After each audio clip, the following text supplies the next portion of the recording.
microphones. I heard the same echo. Like it's coming across my computer right now.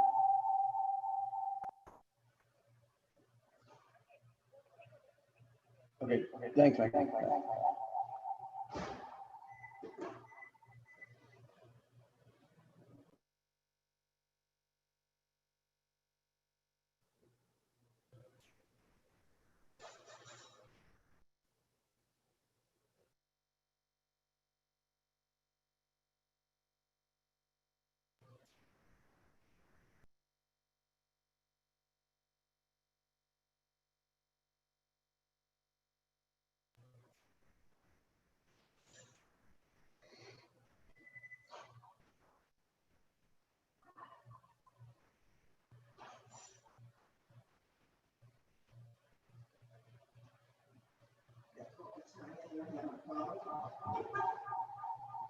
Yeah, I'm getting this feedback.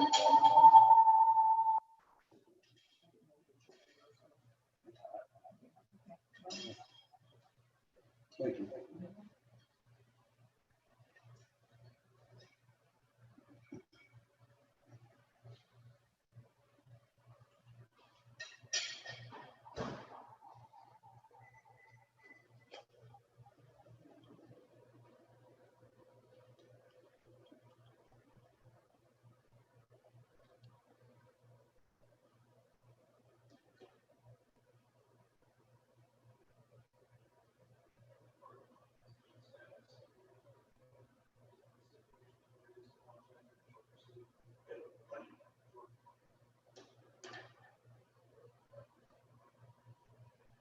Next is ordinance 2020-21.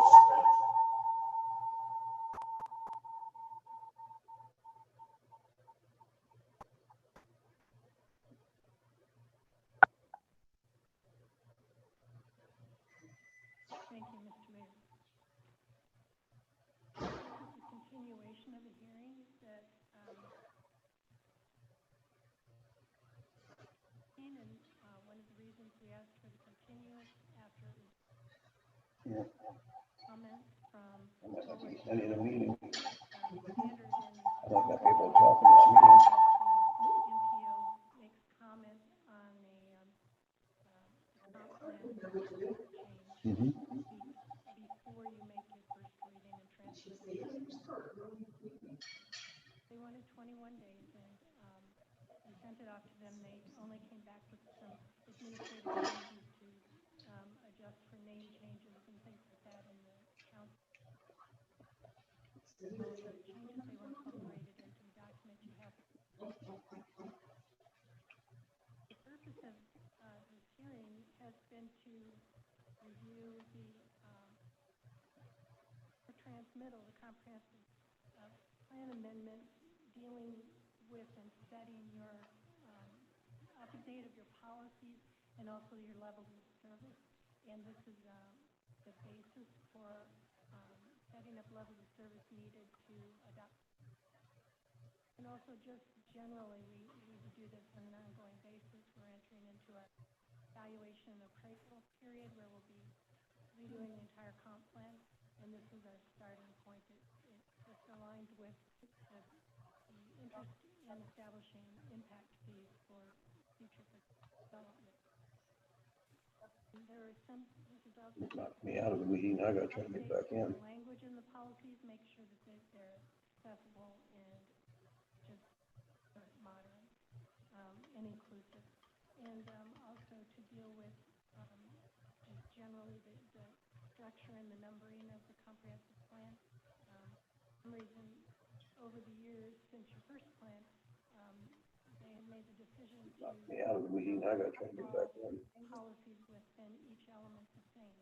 So policy sections and objective sections, there will be a number of them with exactly the same number in it. It's gone back as opposed to assigning this numbering system to keep that all clear. Out of the meeting. I got to try to get back I in. did want to talk about, and we brought them up when we started the meeting last, and in part they were you by the comments that were submitted by Mr. Gay.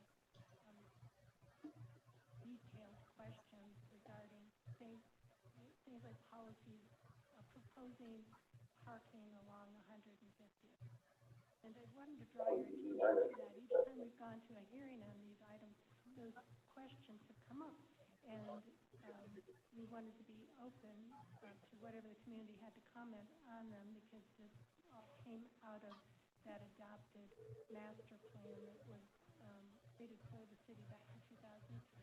There was a significant community threat. Each time we've gone to a hearing on the process that went along with Megan, John Dafter, they knocked me out of the meeting. And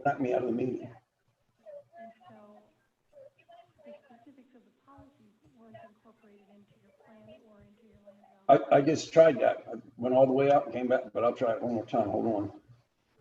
The concept was really strong to create more of a traditional neighborhood development in the downtown. Megan, John Dafter, they knocked me out of the meeting. To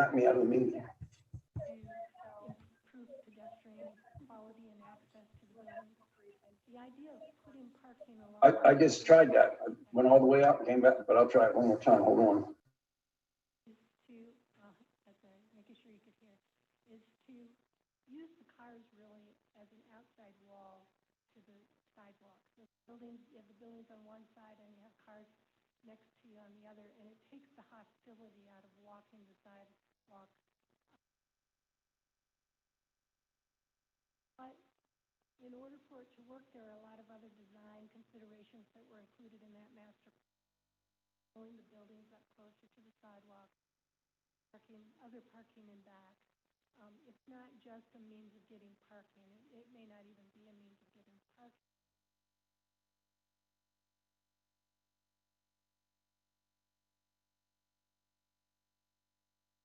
We don't have policies in place at this time yet to accomplish all that other design change, and I'm not sure in the long run how fast something like that would occur. Some of the new changes that are coming along in the core will do some of that, putting the buildings up closer to the sidewalk, wider sidewalks along Madeira.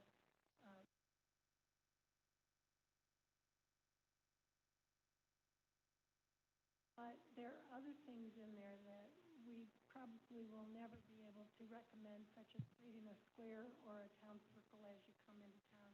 We don't own the road. We don't have any authority over 150th. BOT does have standards. They have complete street standards they have implemented in other places. Most of their right-of-ways, they're wide enough to accommodate the level of traffic we have now, plus parking and protected bicycle routes, because the lanes are built so wide. And so they have come back in some areas and put those complete street improvements in, dramatically lowered the traffic and the conflict. We aren't at that place yet. And so having a kind of lone standing policy that says we're going to put parking on 150th, or that's our goal, as I mentioned last time, may be really kind of unnecessary and confusing to the public, because we don't have the means to accomplish it. And we don't have an immediate plan to get there. I really always recommend against policies in your plan, so you're going to do something in any time frame if you really aren't going to pay for it and don't have a means. So our recommendation would be that the policy dealing with parking on Thomas Stewart Causeway, which is policy 5.1.6.7, should be removed from this proposal. There's another one in there that calls for achieving lower vehicle speeds along Gulf Boulevard in particular, but along any of the DOT roadways by getting the speeds down to 15 or 25 miles an hour. That is not realistic. They're not going to agree with that. I would recommend that we take that out as well.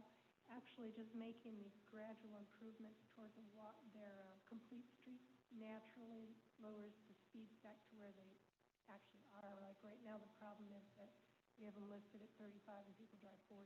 But as you make other improvements to the roadway, the speed naturally comes down over time. more design changes rather than just take that out as well, check them in with making gradual improvement. We would also recommend removing strategy 5.1, and then policy 5.1.6.3 is one that deals with changes like wider sidewalks, awnings, and overhangs, and engaging shade structures along the FDOT corridors. And I would recommend we could leave that policy in, but at the end, we could add the words, "where consistent with FDOT complete street standards." Because we know that's a standard they have adopted and would accept, and it gives us something to work towards, seeing if we can implement some of those improvements their corridors in our city. Not asking them to do anything outside their normal policy. And these are also things they have done successfully in Clearwater and other places where they've made it. Those are some changes that we think would really help the community better understand where we're going here. Leaves the door wide open for you to come back with more specific policies later, but doesn't appear to commit you to something that we can't actually accomplish. Yeah, I think everybody knows with traffic we've got on 150th, there was no something I would like to see, and I don't know if we could maybe get developed wider sidewalks, possibly even getting the bicycle, getting them out of the line of traffic. We know who's going to win when a car and a bicycle tank. They do have they have strategies with their complete street standards that puts a protected bicycle lane in.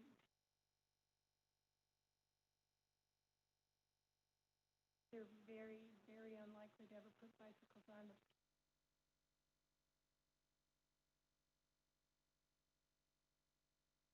There are other ways they could do it than just. It's not going to do everything that, as you say, you want. I've seen that protected barrier on First Avenue side.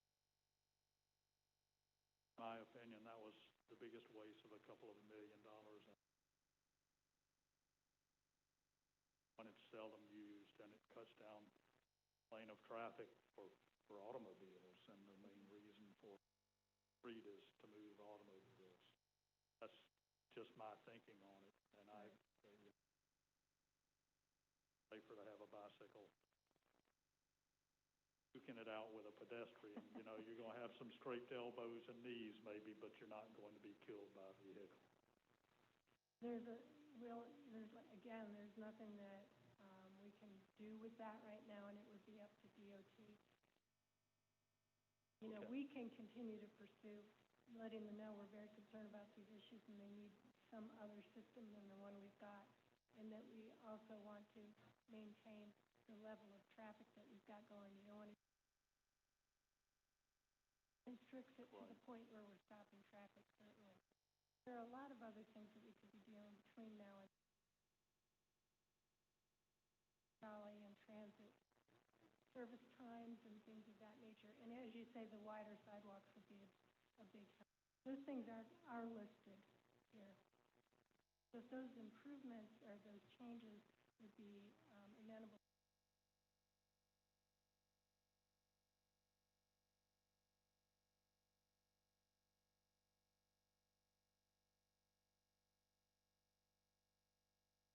Policy doesn't mean any of this is necessarily. Right. It's policy for now.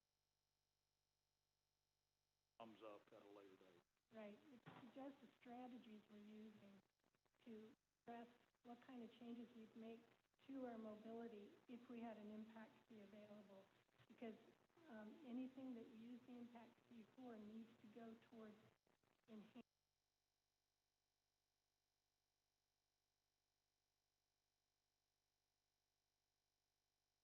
mobility generally, not just car traffic, but to enhance mobility, which includes the bicycle and pedestrian. Linda, was there a particular policy that you, other than policy 5167, the traffic slowing policy that you wanted removed from this as well? It was actually not a policy, it's a strategy, 5.1. It says that, it work with FDOT and MPO and Pinellas County to narrow lane width to achieve lower vehicular speeds in the range of 15 to 25 as needed for walkability. Commissioner, it's between pages 11 and 12. Yep, I got it. Yeah, because it starts at one side, it comes to the other, so.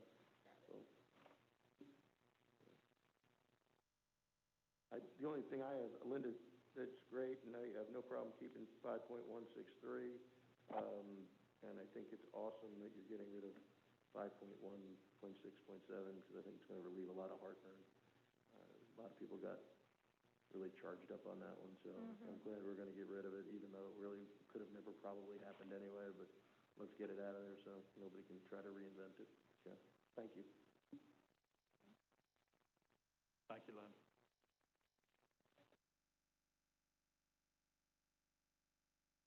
I guess I'd like to make a motion. Do you have to read the whole thing first? Yeah, I'm not going to read it again because we read it the first time.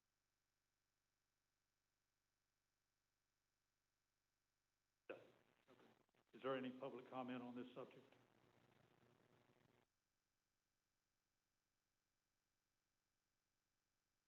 My name is Dave Hudson, and I live at 15308 Harbor Drive. In the Tampa Bay Times, there were some articles about the agreement made with Mr. Carnes. I believe they talk about a 12-foot wide bike path from Madeira Way to the that has fallen from everybody's memories. For you guys. Not something that I'm aware of, but There are along 150th, there is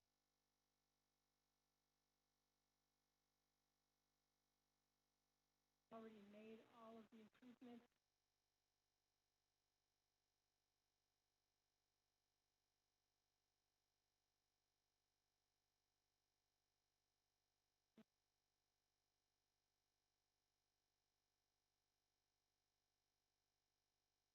And then along, all the way along.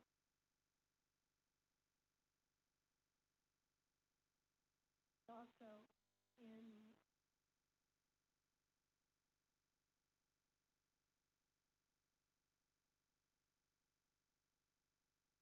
there's a connection that goes underneath the bridge.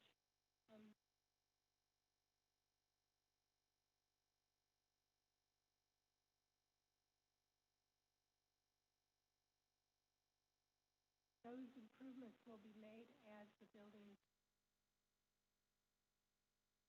sidewalk. any other public comment? Do I have a motion? Make a motion to pass ordinance number 2020-21 minus policy 5.1.67 and strategy 5.1. Second. Anything else? Transmit the document to. And to also transmit this document to the state of Florida. Clerk, will you call the roll? Commissioner Price, Yes. Commissioner Hodges, Yes. Vice Mayor Andrews, Yes. Commissioner Douthat, Commissioner Douthat, Mayor Hendricks, Yes. motion carried 4-0.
Commissioner Douthat, I need a yes or no, please. You said no. Okay. Thank you. Change the motion to 4-1. The motion carries 1. Thank you, City Clerk. With that, this meeting is adjourned.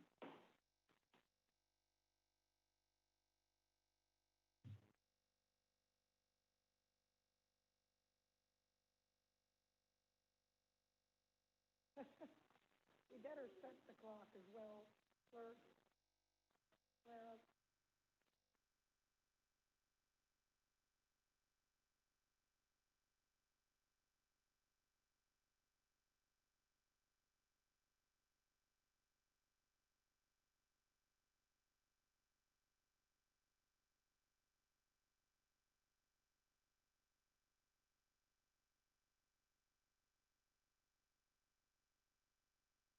The timer was on. That's it.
Wednesday, October 28th, 6 p.m. This Board of Commissioners workshop meeting is called to order. City Clerk, will you call the roll?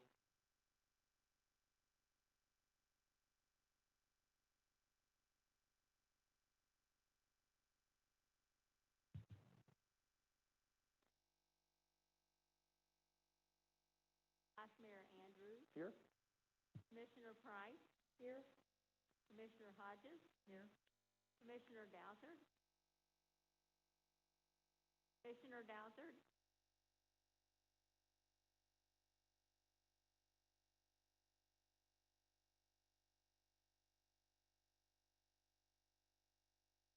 We got network people in there now? Okay. Floor is open for public comment. If you're addressing the commission, step up to the podium, state your name and address for the record. Will be limited to 3 minutes. Do not include anything that is on the agenda tonight. Is there any comments? Electronic comments? Not this time.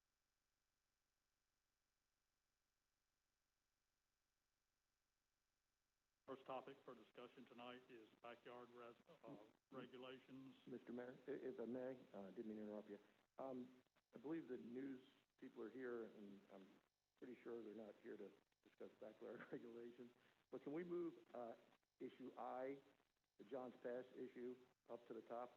Seriously, I'll have to keep everybody around. I don't think that's going to be a huge, long topic.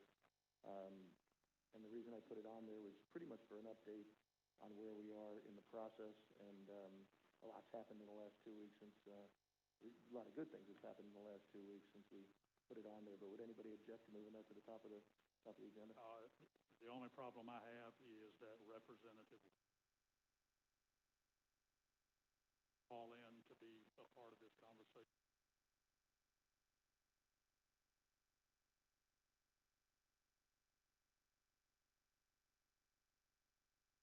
So let's go ahead and do that. Web is available to.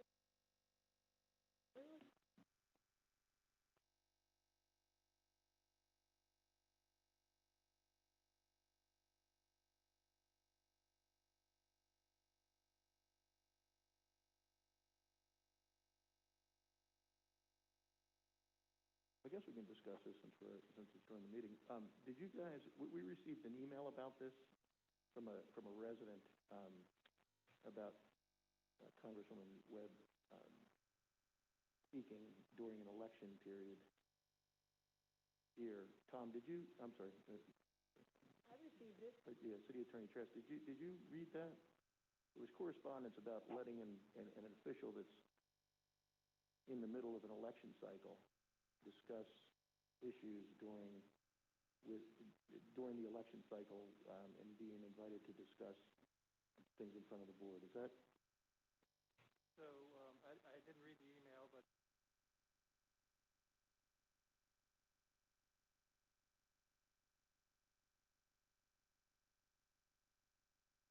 Okay, as long as she's not campaigning, right? As long as it's not a...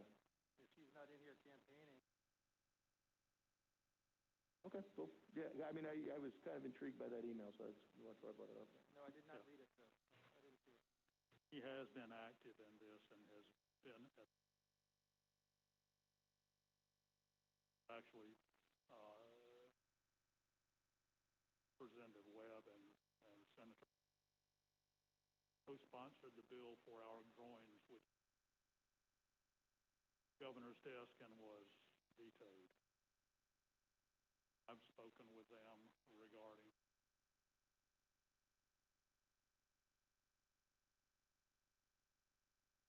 like to get her input and fill the commission in on what's going on.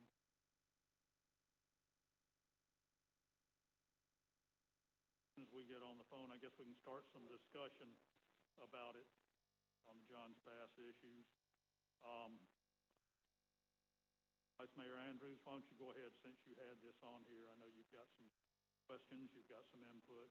Yeah, no, I think my major reason for putting this on a couple weeks ago was simple. It's obviously become a very visible issue, and I think it's important that we do discuss it. I really am looking for nothing more than where our administration is on this issue going forward. I think we're in a pretty good spot. I think we've got enough eyeballs on this where, and I'm aware that there's a November 6th meeting coming up. You know, I kind of chuckle all the time. I think that this is the exact reason why people kind of detest politics at times, because what we're trying to do is we're trying to coordinate between private businesses, the city, the county, the state, and FDOT, and get them all in the room and make sure that we have a plan going forward. And hopefully that's what the purpose of the November 6th meeting is. If that's what it is, I think that's great. And I think just the ability to get all those people in the same room at the same time to be able to discuss an issue that frankly affects every resident that we have in town here, man. I mean, the Johns Passes and the villages are, it's our central nervous system. I mean, it's everybody comes and goes through there, and I think, you know, it's incumbent on us to make sure that we try to keep our businesses afloat and keep everybody moving through there and do what we can and help our people, you know, resolve this issue the best to our possible ability and to what we can do personally, right? So that's all I really had to say on it, and it's probably going to be a topic that's going to come up on a lot of agendas in the near future too. So, well, to fill y'all in on the last meeting we had and on this meeting coming up, and it's a closed meeting, but it will be myself and the city manager. Janet Long has been the tip of the spear on Hubbard will be there, Ben Hollow will be there, Jennifer Webb will be there, Brandy's will be there, a representative from Charlie Crist's office will be there, a representative from FDOT will be there, a representative from the Army Corps of Engineers will be there. Burton, the county administrator, and his assistant will be there, and the county engineer will be there. So, for some of the implications that have been made that the city hasn't been doing anything, that's simply not true. I've been here for 6 months. This is a fairly new commission, and this commission has done a lot to push this forward. We haven't been standing out on the front steps and waving our arms or anything, but but to say that the city is not doing anything is simply not true. We're pushing ahead, and we're pushing ahead as hard as we can. I'm city manager about even writing the governor a letter on this to continue the push, and maybe the next time the groins won't be vetoed. But I know this is a hot topic. I've been going through a lot of data. They've actually got an issue at Blind Pass also. And if you read the studies that have been done, and frankly, I don't think we need another study. I'm tired of hearing we'll do a study, because that puts things off that much more. Blind Pass is also closing in, which puts even more pressure on Johns Pass with the currents. So as Johns Pass is getting narrower, it's also getting more water volume through there. So that's increasing the currents even more. Folks, if you're letting your kids go down there and swim, please don't do that. It's the most treacherous area around to go swimming. It's not made for swimming. That sand that has built up inside the pass on the north side is not a public beach. One, it's private property. Two, it's very dangerous. As our fire chief can tell you, they've done more rescues there this year than anywhere else in the county, anywhere. So do not go there and do not go swimming. But I want to assure everyone that this city, and I think Mr. Hubbard's here tonight, I think he will vouch for the fact that this city has pushed this more than it has ever been pushed before. I'm open to questions too. Well, thank you, my friend. That is a heck of an update. Yeah, no, and congratulations to the city manager and yourself and whoever else has been involved putting a list of heavy hitters like that together and getting it done. Because it's the only way it's going to get done. You can keep, you get three people in a room, they'll kick the can and start pointing the finger at the fourth or the fifth, and I think it's awesome that we're paying this much attention to this issue, and we're showing the community how much this actually means to us. So, I won't speak for the rest of the commission, but on behalf of myself, thank you, Mr. Mayor.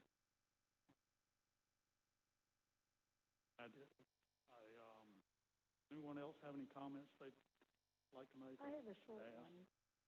I am really concerned about the people swimming around Johns Pass Bridge there. And I know we have signs up saying no swimming.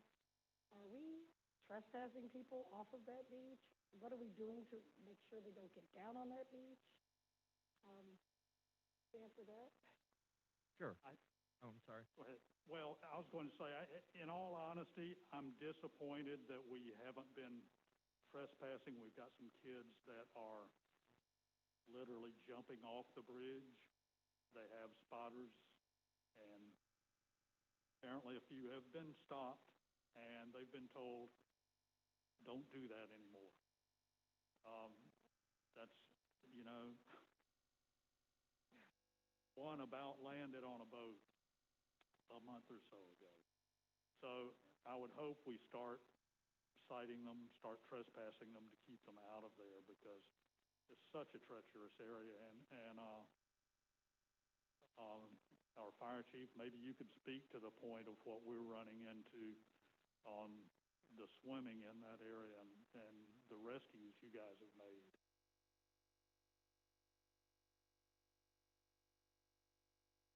Good evening. Yeah,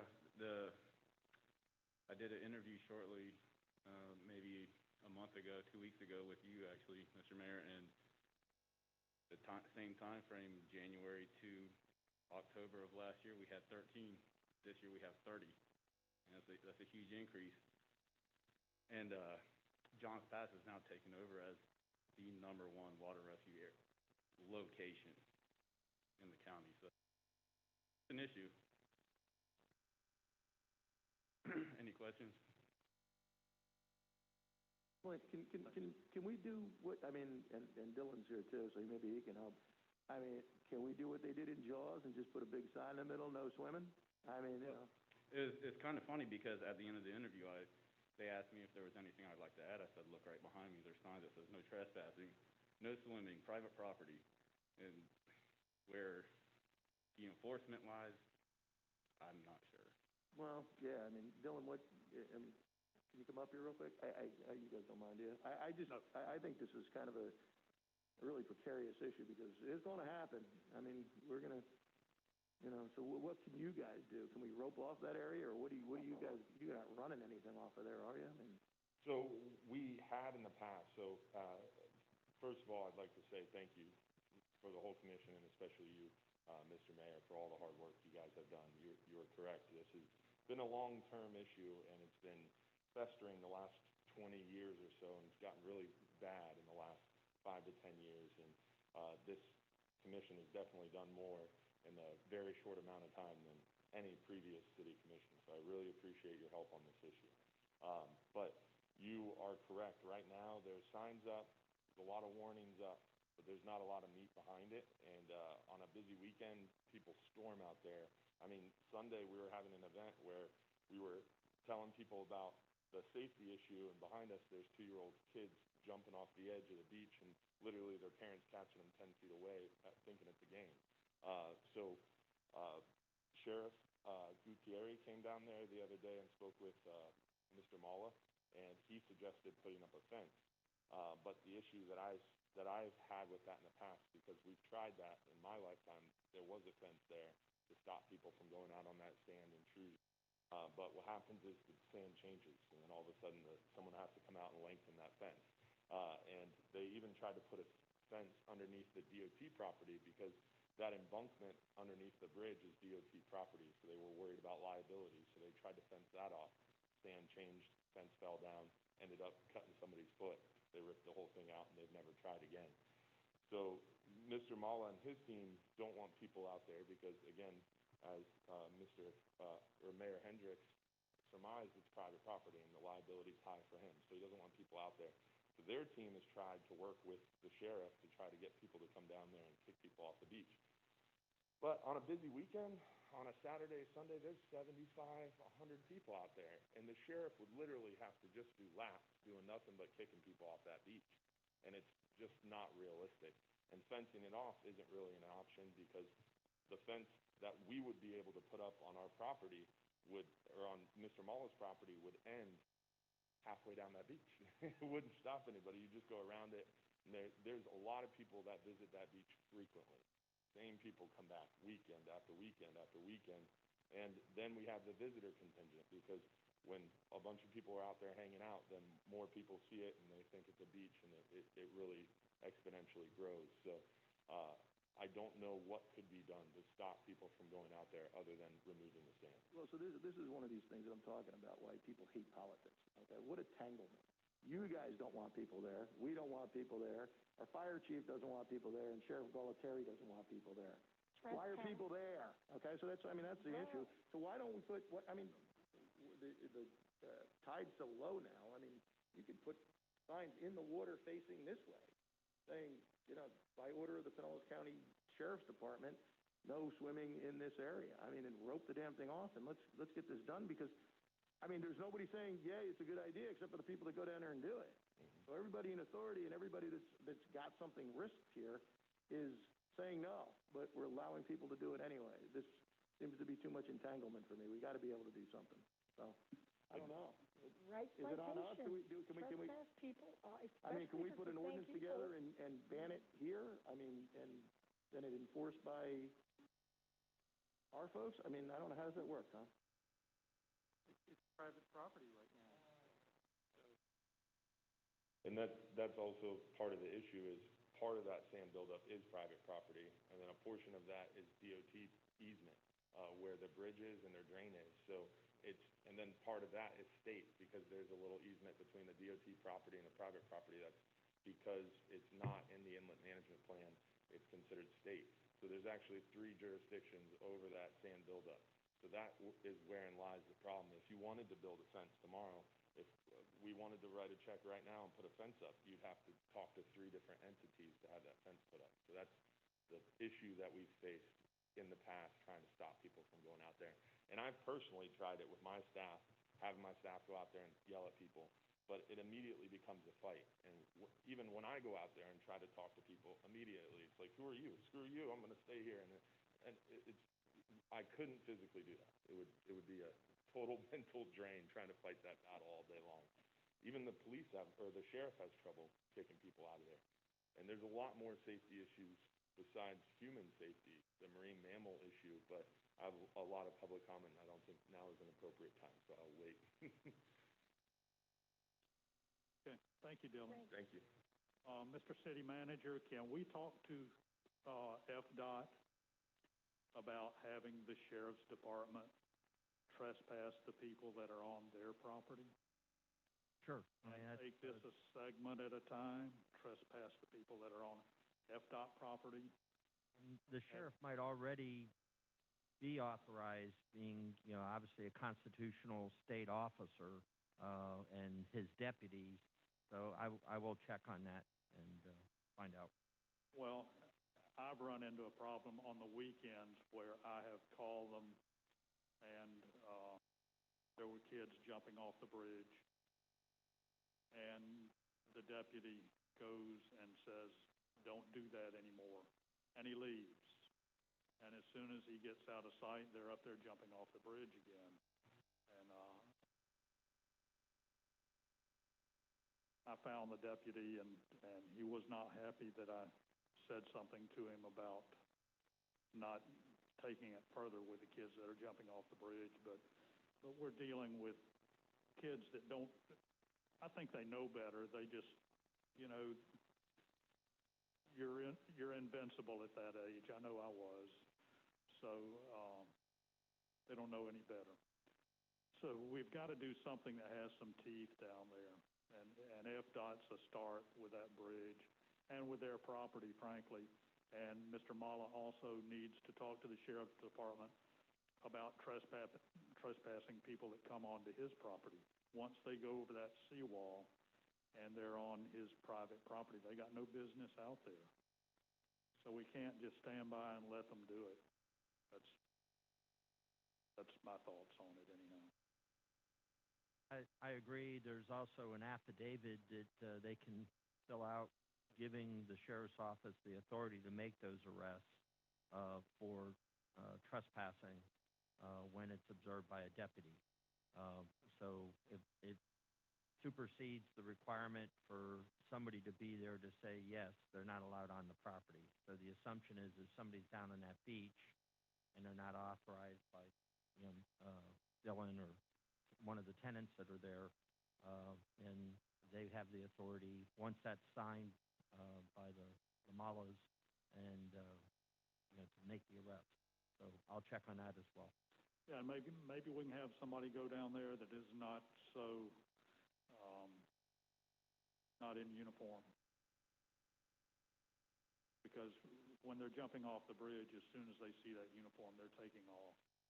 So you never catch them. Just an idea.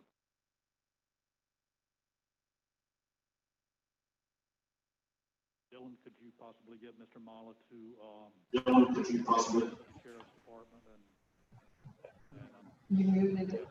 I know. Sign that form so they start trespassing people. The Sheriff Department already has an open trespass ability. The affidavit you spoke of is signed by myself for my tenant property, and also by Mr. Mala for that beach property. It's already done. Okay. That's wherein lies the frustration is his asset manager, Mike, who goes down there a lot, is frustrated all the time. Every time he comes down there and sees people out there, he calls a non-emergency sheriff number. The sheriff comes out, tells him to leave. As soon as the sheriff leaves, they come right back. So I feel your frustration. Thank you. Is there any other discussion? Any other comments? I've got a question. Can you hear me? Yes. Why can't we put code enforcement down there Saturday and Sunday for a while until the part of this problem gets squared away, and just have code enforcement stay down there? Stay down there. I agree with Commissioner Andrews. First thought is it's private property. We don't have jurisdiction over the private property nor the FDOT property.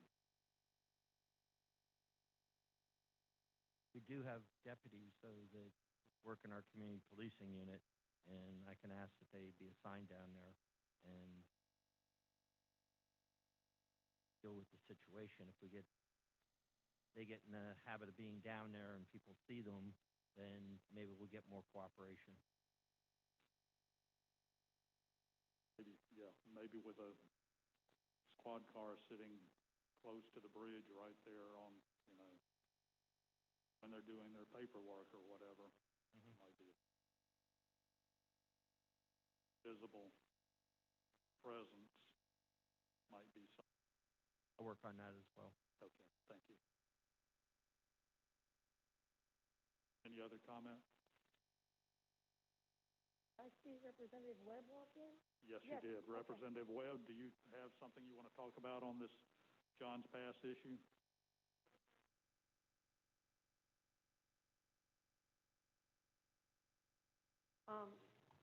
So Mayor, good evening, Council, good evening, Mayor. Thank you for workshopping this today, and I want to thank the Vice Board and putting it on the agenda. So from the perspective of our office has been keeping a running tally.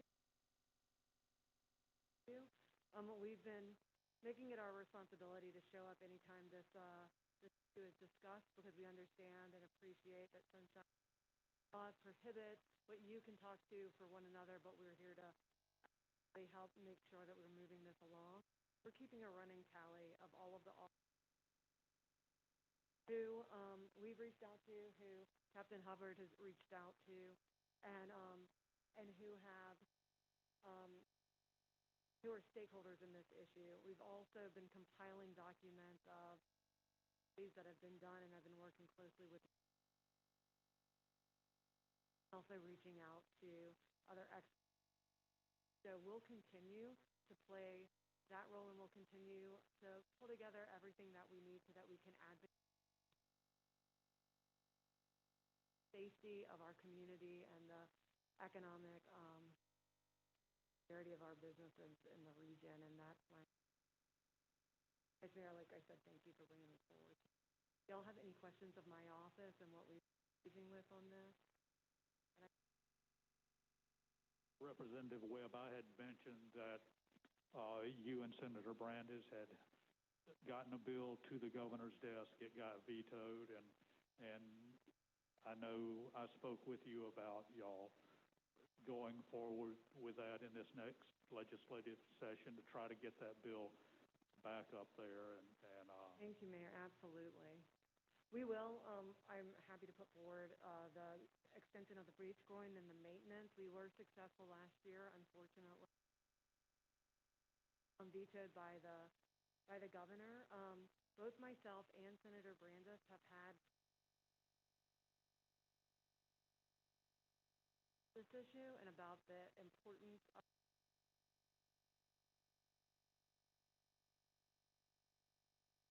we can harden this area. Today at the Barrier Island Governing, they had proposed actually writing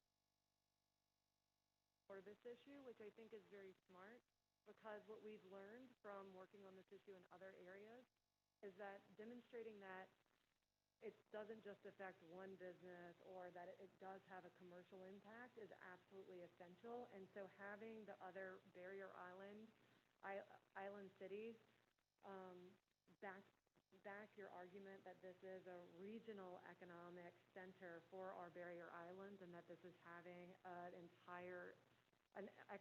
negative economic impact on our entire Barrier Island is really important. And I've also reached out to Missy Hahn today, your Treasure Island and Madeira Beach Chamber, to get additional letters of other businesses in the area as letters of support, so really making the case as strong as possible so that they can't refute the importance of keeping that channel open, not only from a safety perspective, which I'm glad that we're addressing today, but also from an economic perspective. I'm glad you brought up the Big C, the meeting today, because we did get a commitment from the Big C that they support Madeira Beach on this. And our city manager is going to be working with the mayor that's head of the Big C right now on compiling a letter, and it will be delivered at the November 6th meeting so that everyone there has a copy of that letter of the support from the Big C. Absolutely, and my office will also be compiling one and getting one from from as many members of our legislative delegation as possible. So that's another avenue that we're pursuing, just to show as much support for this project as possible, since dollars are thin right now. The more support we can get, the better. Thank you. Thank you. Anything else? Any other public comments?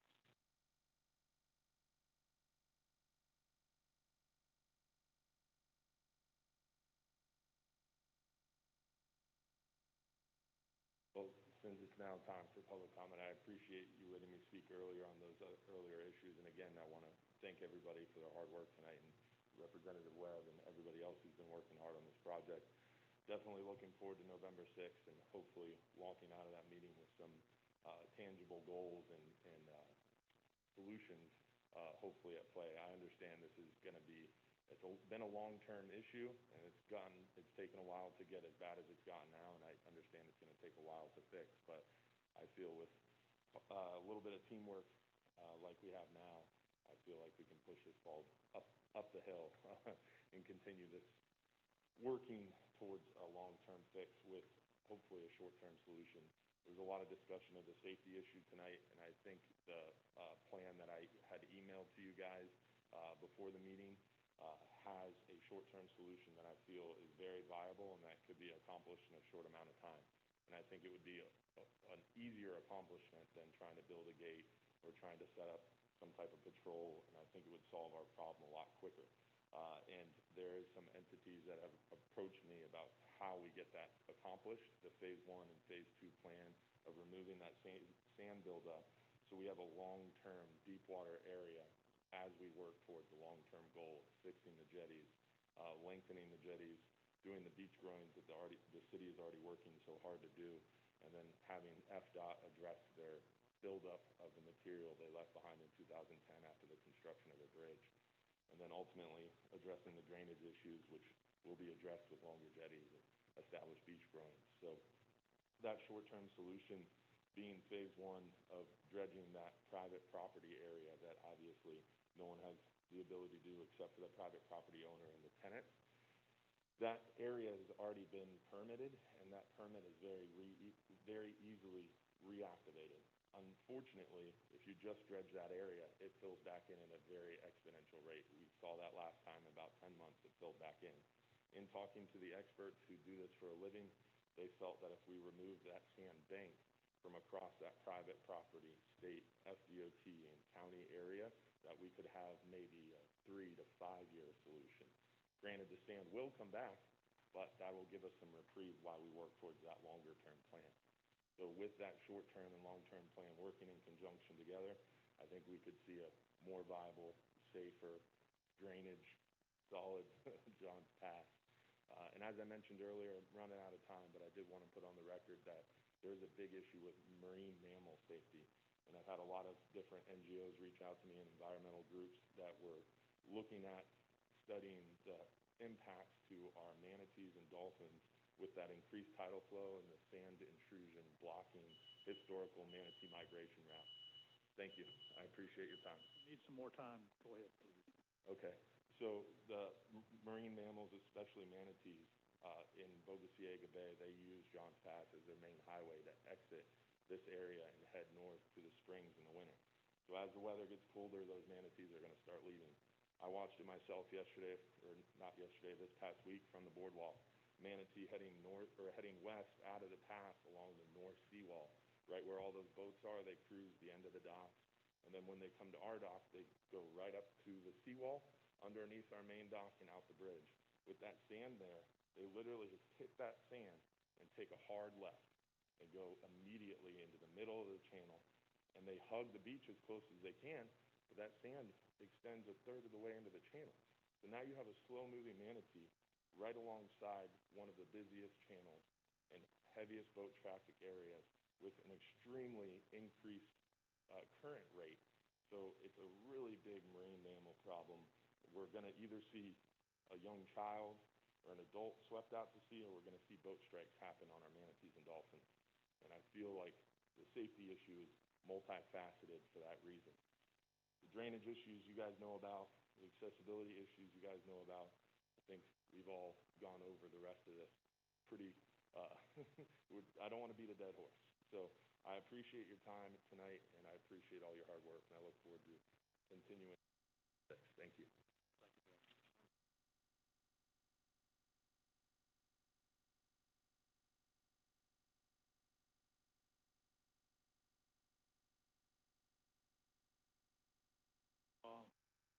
Director Portel, are you here?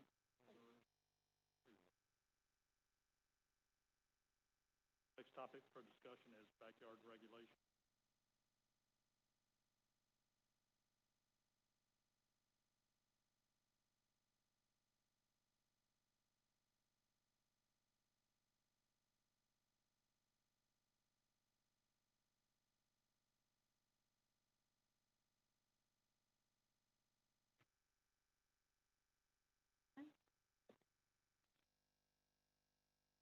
Question item that's really requested. Citizens and the code enforcement staff trying how to enforce certain standards that we have for use of yards, open space, along the sides, between houses, and then the back on waterfront.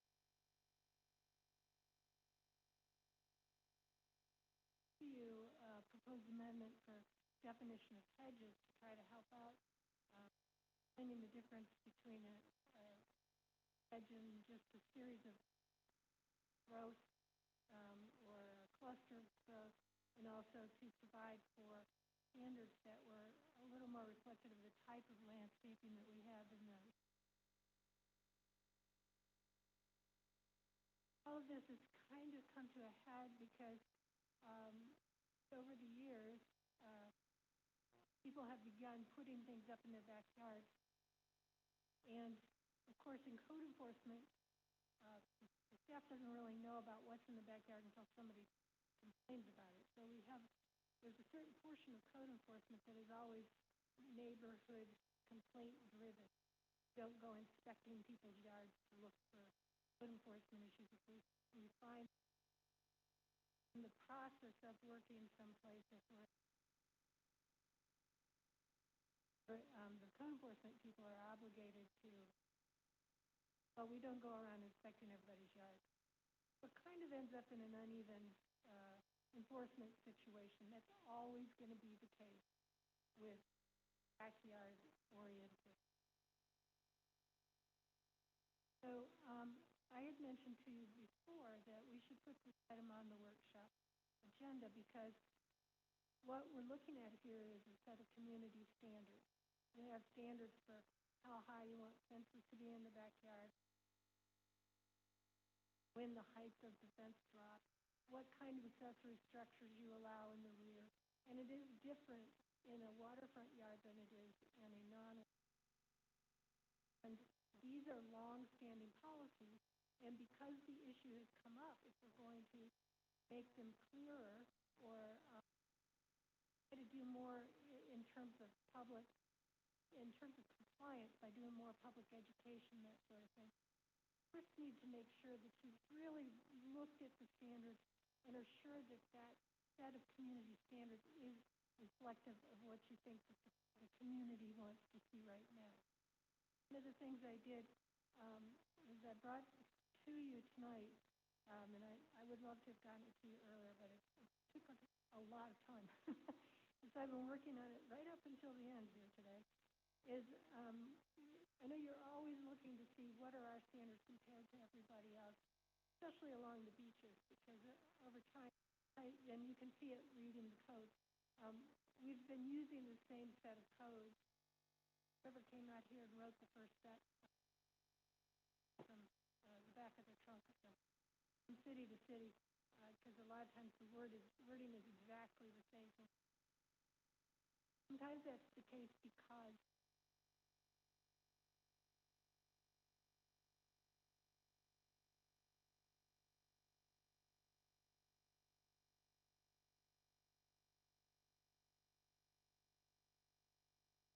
pretty much the same anywhere you're going to go. Like the definition of what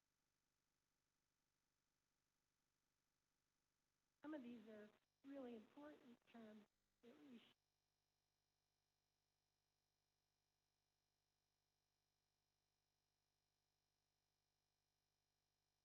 throughout the country and in the court. But I did create a grid for you in case you just want to have it. The things we're talking about are the fences in the rear yard, just fences generally, structure, what kind of structures we allow in rear yards, and under what things like trellises and gazebos, how are those handled? Definitions of what is a rear yard and there's a grid using Madeira Beach's code, analyze the codes of Treasure Island, St. Pete, gives you an idea of what the differences is from place to for you, and I have some extras for that.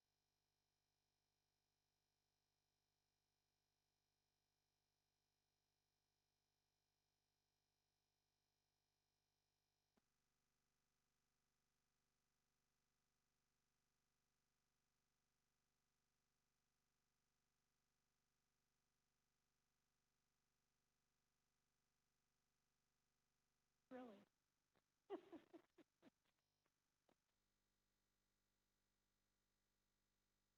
What I found going through all this is there is actually quite a bit of generally the beach communities, especially those that are on BOC, have been using a fence standard that at some point in the backyard, either a line and direct wall of the house or with the setback, drop the fence level from usually 6 feet tall to either 4 feet open, the same standards that we have. Indian Rock Beach drops it at the last 50. Some places around town drop it.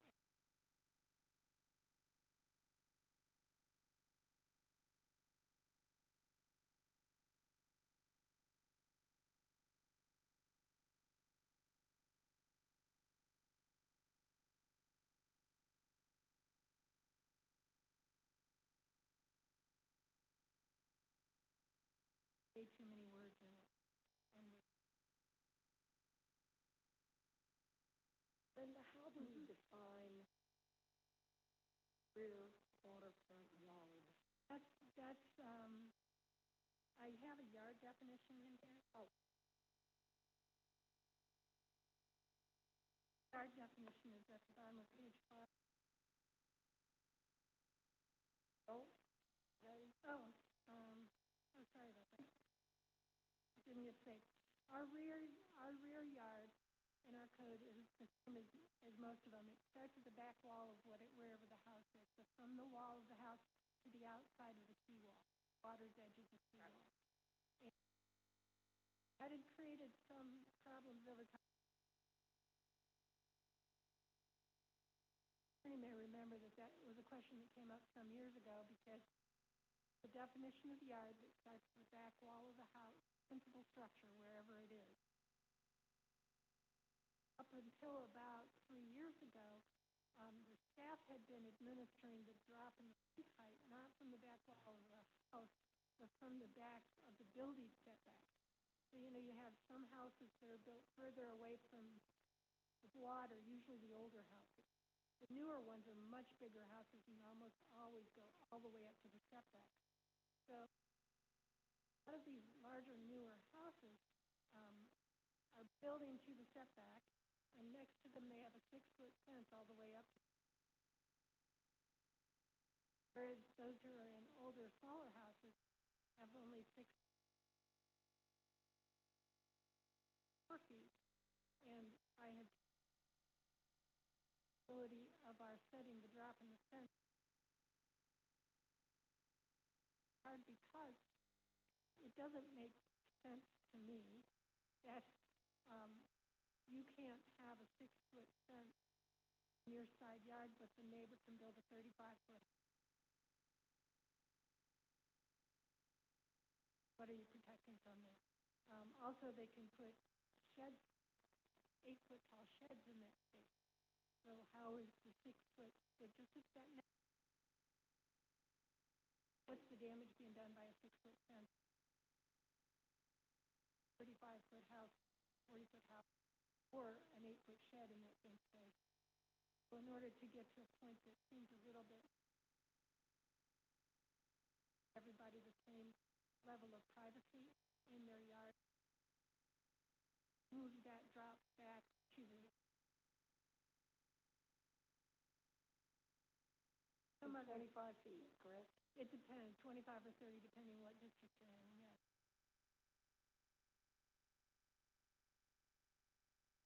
Wall, a 6 foot fence. Correct. And then it has to drop down to Yeah. 3 foot for the last 25 feet? Either 3 foot solid or 4 foot picket. Most people go with a 4 foot open. And that's basically the standards at all of the beach, and that's a way of, a different way of administering the code we have now. It's not necessarily the only, it does seem consistent with what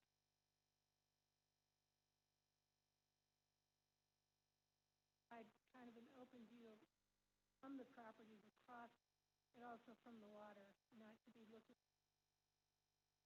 from the water up into high fences.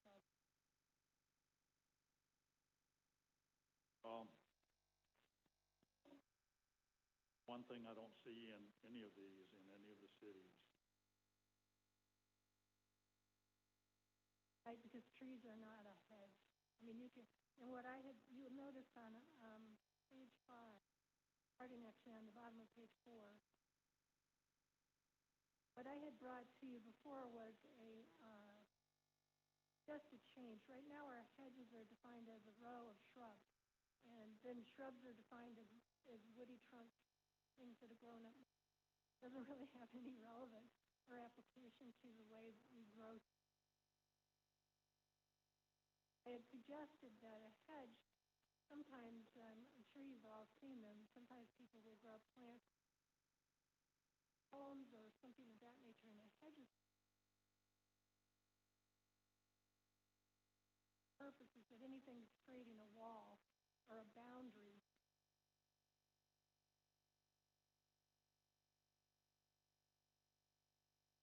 what I had proposed instead was to define hedges as installation of combinations of placement of plants, structures, elements, features, art, all of that together that creates a row or a boundary for a screen that extends more than 3 feet before it breaks.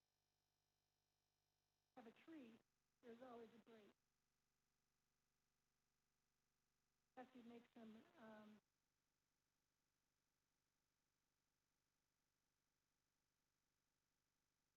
they don't count as a hedge.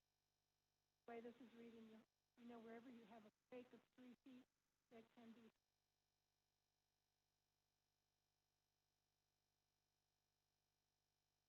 Trees are not included in that definition. so trees will still be exempt, Yes. because there are trees here. That make hedges. There are types of palm trees that you can't cut them down, you're going to kill them. And I think we're opening a real can of worms if we do away with folks' abilities to do that. Types of tree hedges are all over town, and in my opinion, I think they should stay because I feel like your view is straight out back. I don't want to look in. I've got neighbors on both sides of me with swimming pools. They don't want me looking over there, and I don't want to look over there. My view is straight out back. And as far as looking down the canal, everybody on the left of me and on the right of me and across the canal has a big boat on a lift. And they're blocking the view as much as any hedge is going to block a view. If I want to see the view, I'm going to walk out on my dock and pull up a chair and sit down so I can see the view if I want to look up and down the canal. But certainly in this day, That's their little castle, it's their little getaway, and they want some privacy when they're out cooking out or in their swimming pool and having a family day or whatever. And I think if we get too strict with our hedge ordinances, I counted on my street alone 18 houses and the city of Madeira Beach that's in violation of their own code right now. That's why we're here, trying to decide what to. So, I just, Well, if our town was full of square lots, I would agree with you. People that have pie-shaped lots, that have little, I know, I wouldn't want, what are they, The Eureka. the Eureka palms that everyone's using, that are indeed blocking it, that's a wall, right? So, do I want to sit back and see just rows of these palms blocking? Worst, no one's going to put in a fence, they're just going to put in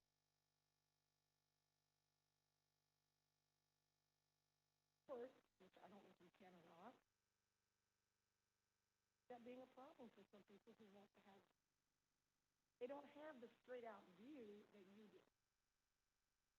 They're living in a little more of a structured street where I live in an area where they're all jobby, we like to call it. With all due respect, though, Commissioner Price, you've got a mighty big boat in your backyard that's blocking somebody's view. I'm not talking about the boat. I'm talking about hedges. I know, but a boat blocks a view just like a hedge does. My point is, well, are you we've saying now got no one can have boats? I mean, no, I'm that's not. I don't think. No, okay. I'm not saying that why at are all. we making it worse with palm trees? All I'm saying is that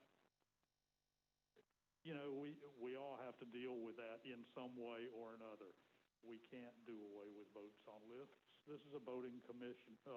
That would be a ridiculous thing to even discuss. So why are we making it worse by letting people put huge hedges of palm trees all the way to the water?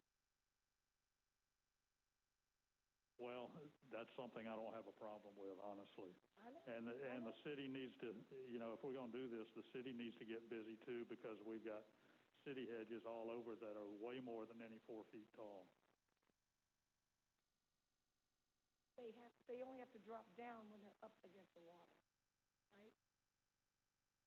I agree with you. There's a problem with defining the backyard because of the rear waterfront yard. My old house was built very close to the seawall. You never could build that house today. And big old fence on either side and be 3 foot of the seawall. If my house is within 3 foot of the seawall. I don't know how we figured out how we want to do it. In the meantime, because my house is so close to the water,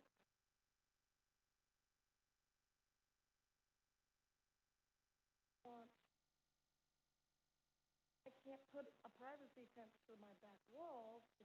What's the use of having? It's not going to be a privacy fence. All it's going to do is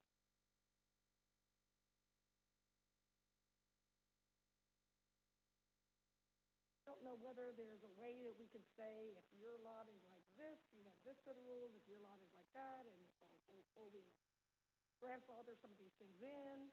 I mean, well, effectively, if your lot, or if your house is further from the water, then you do have a set of rules, because right now the fence is tied to the river. So the only thing to consider here is how forward and non-conforming. It doesn't necessarily apply that everything. Still not supposed to be building anything new in that setback.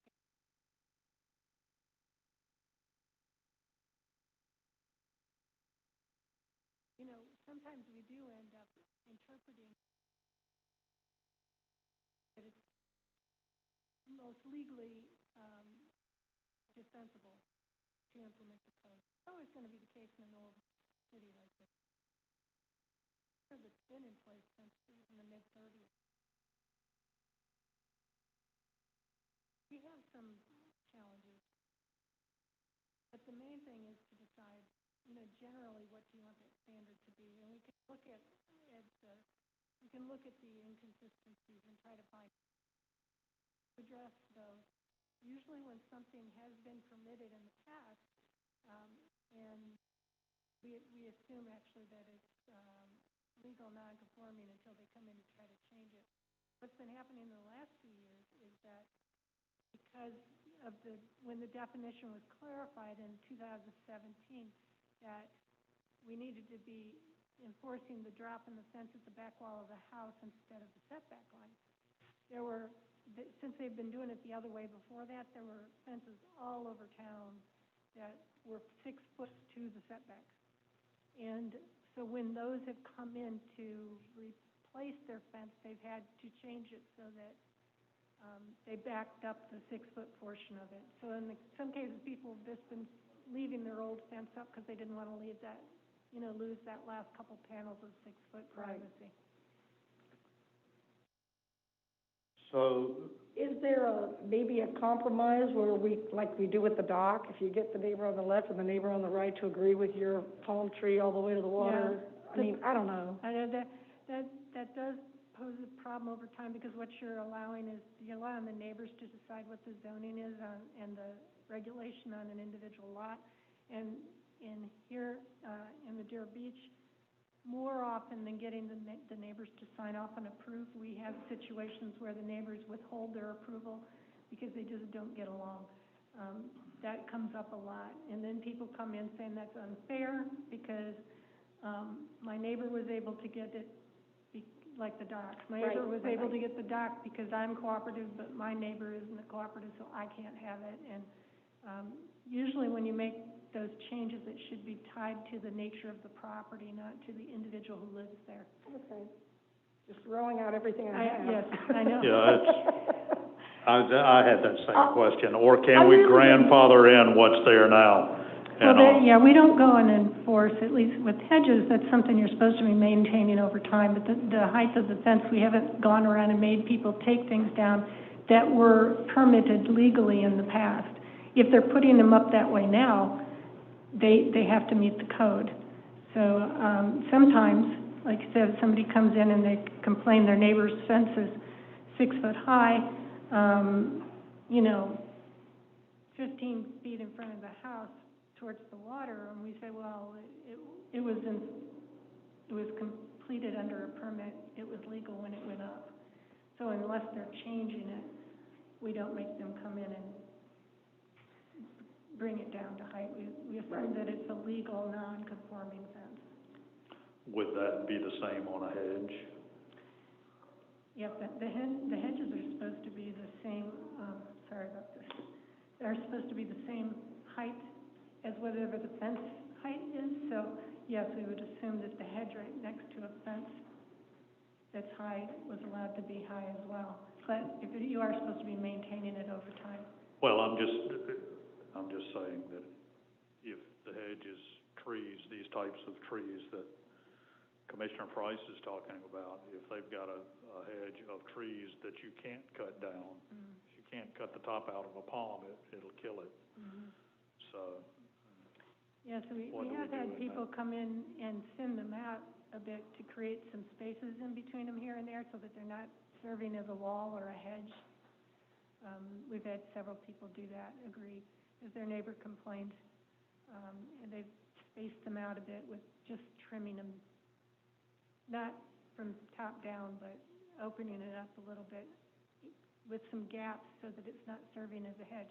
Because over time, they also get tall.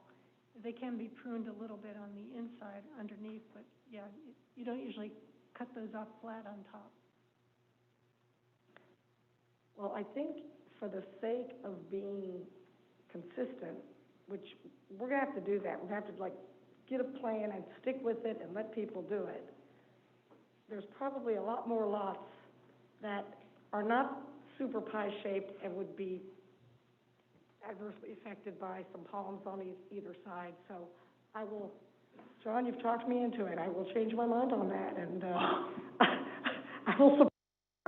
Feel a big one coming on. And privacy is important, right? I think privacy is important.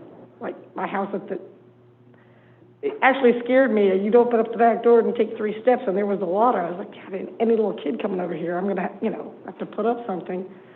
So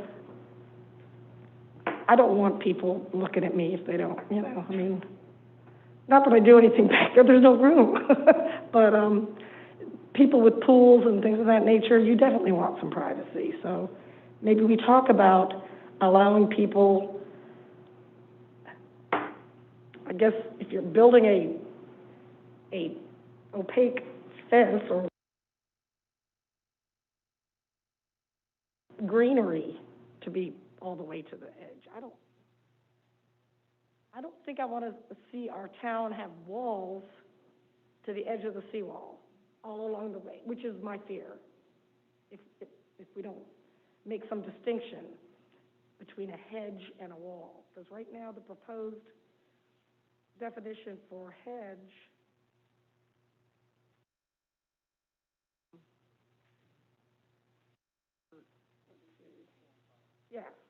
sounds like anything that creates a wall, be it brick, wood, plants, Yes, we're trying to respond to the very creative Yeah. way in which people have been going around the code, and their neighbors have been perturbed and challenged by it. But if your intent is for it to be plants only, you can specify that. That this Well, would not include a screen or a row of plant material. Well, then what do you do with the ones that are already there? Tell these people to dig them up? No, I think you grandfather them in for now, and like she said, because I really do want people to replace their fences. Yeah. I don't want people to keep some of these rickety old fences. Well, we'd love to build a new one, but we can't because it's on the property line. Or we can't because it's up against our home, and it's not allowed anymore. And there's nowhere else for it. And a variance is thousands of dollars to get, apparently. So, well, my understanding and what you're suggesting is that we allow people to, or require them to drop the fence at some point, but that if you want to put up or leave up large or high side-by-side plants, that's more in keeping with what your vision is for the community. So if somebody already has high plants, they would not have to change anything at all. Yeah, I think, there are times I think government can be over-intrusive, and I think when there's not a problem, don't create one. If you've got a taller hedge and the other neighbors are happy with it because maybe they got a pool or, they have friends over often, or they just don't like you. And everybody wants a hedge in between. I don't know that we got business dealing into some of that. That's just my opinion. I think we can over-regulate sometimes. well, we can't keep it the same because that's what's causing some of the problems, right, that we have now. Yeah, we do need some clarification for code enforcement and for the neighbors. When people come in complaining, we can say, well, they're allowed to do that, and this is as far as you can go with the complaint. Or usually we can work if they know something's written out. Usually we can work with them, get them calmed down.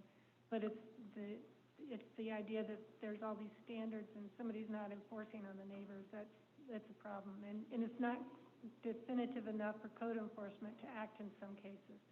So we need to come back to you with something that is a little more defined. I think I understand of the commissioners who have spoken.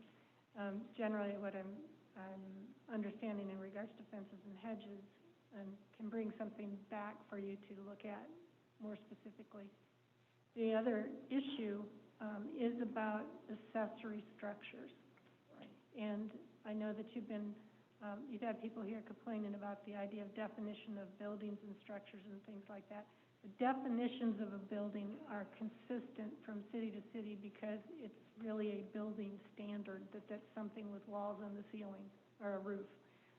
This definition of a structure can be a whole lot of things because structure is anything fabricated or materialized or constructed and formed. In fact, sometimes our drainage structures are in fact just groins or mounds of dirt or, rows or ditches. Those are actually structures. So the reason that our code defines structures differently than building and why we have such a long list of structures, in particular in the floodplain, is because anything that's built is potentially floating. And not only creating some kind of barrier within the floodplain or altering the floodplain, but probably more importantly for accessory structures, potentially floating into somebody else's yard, so it creates a hazard.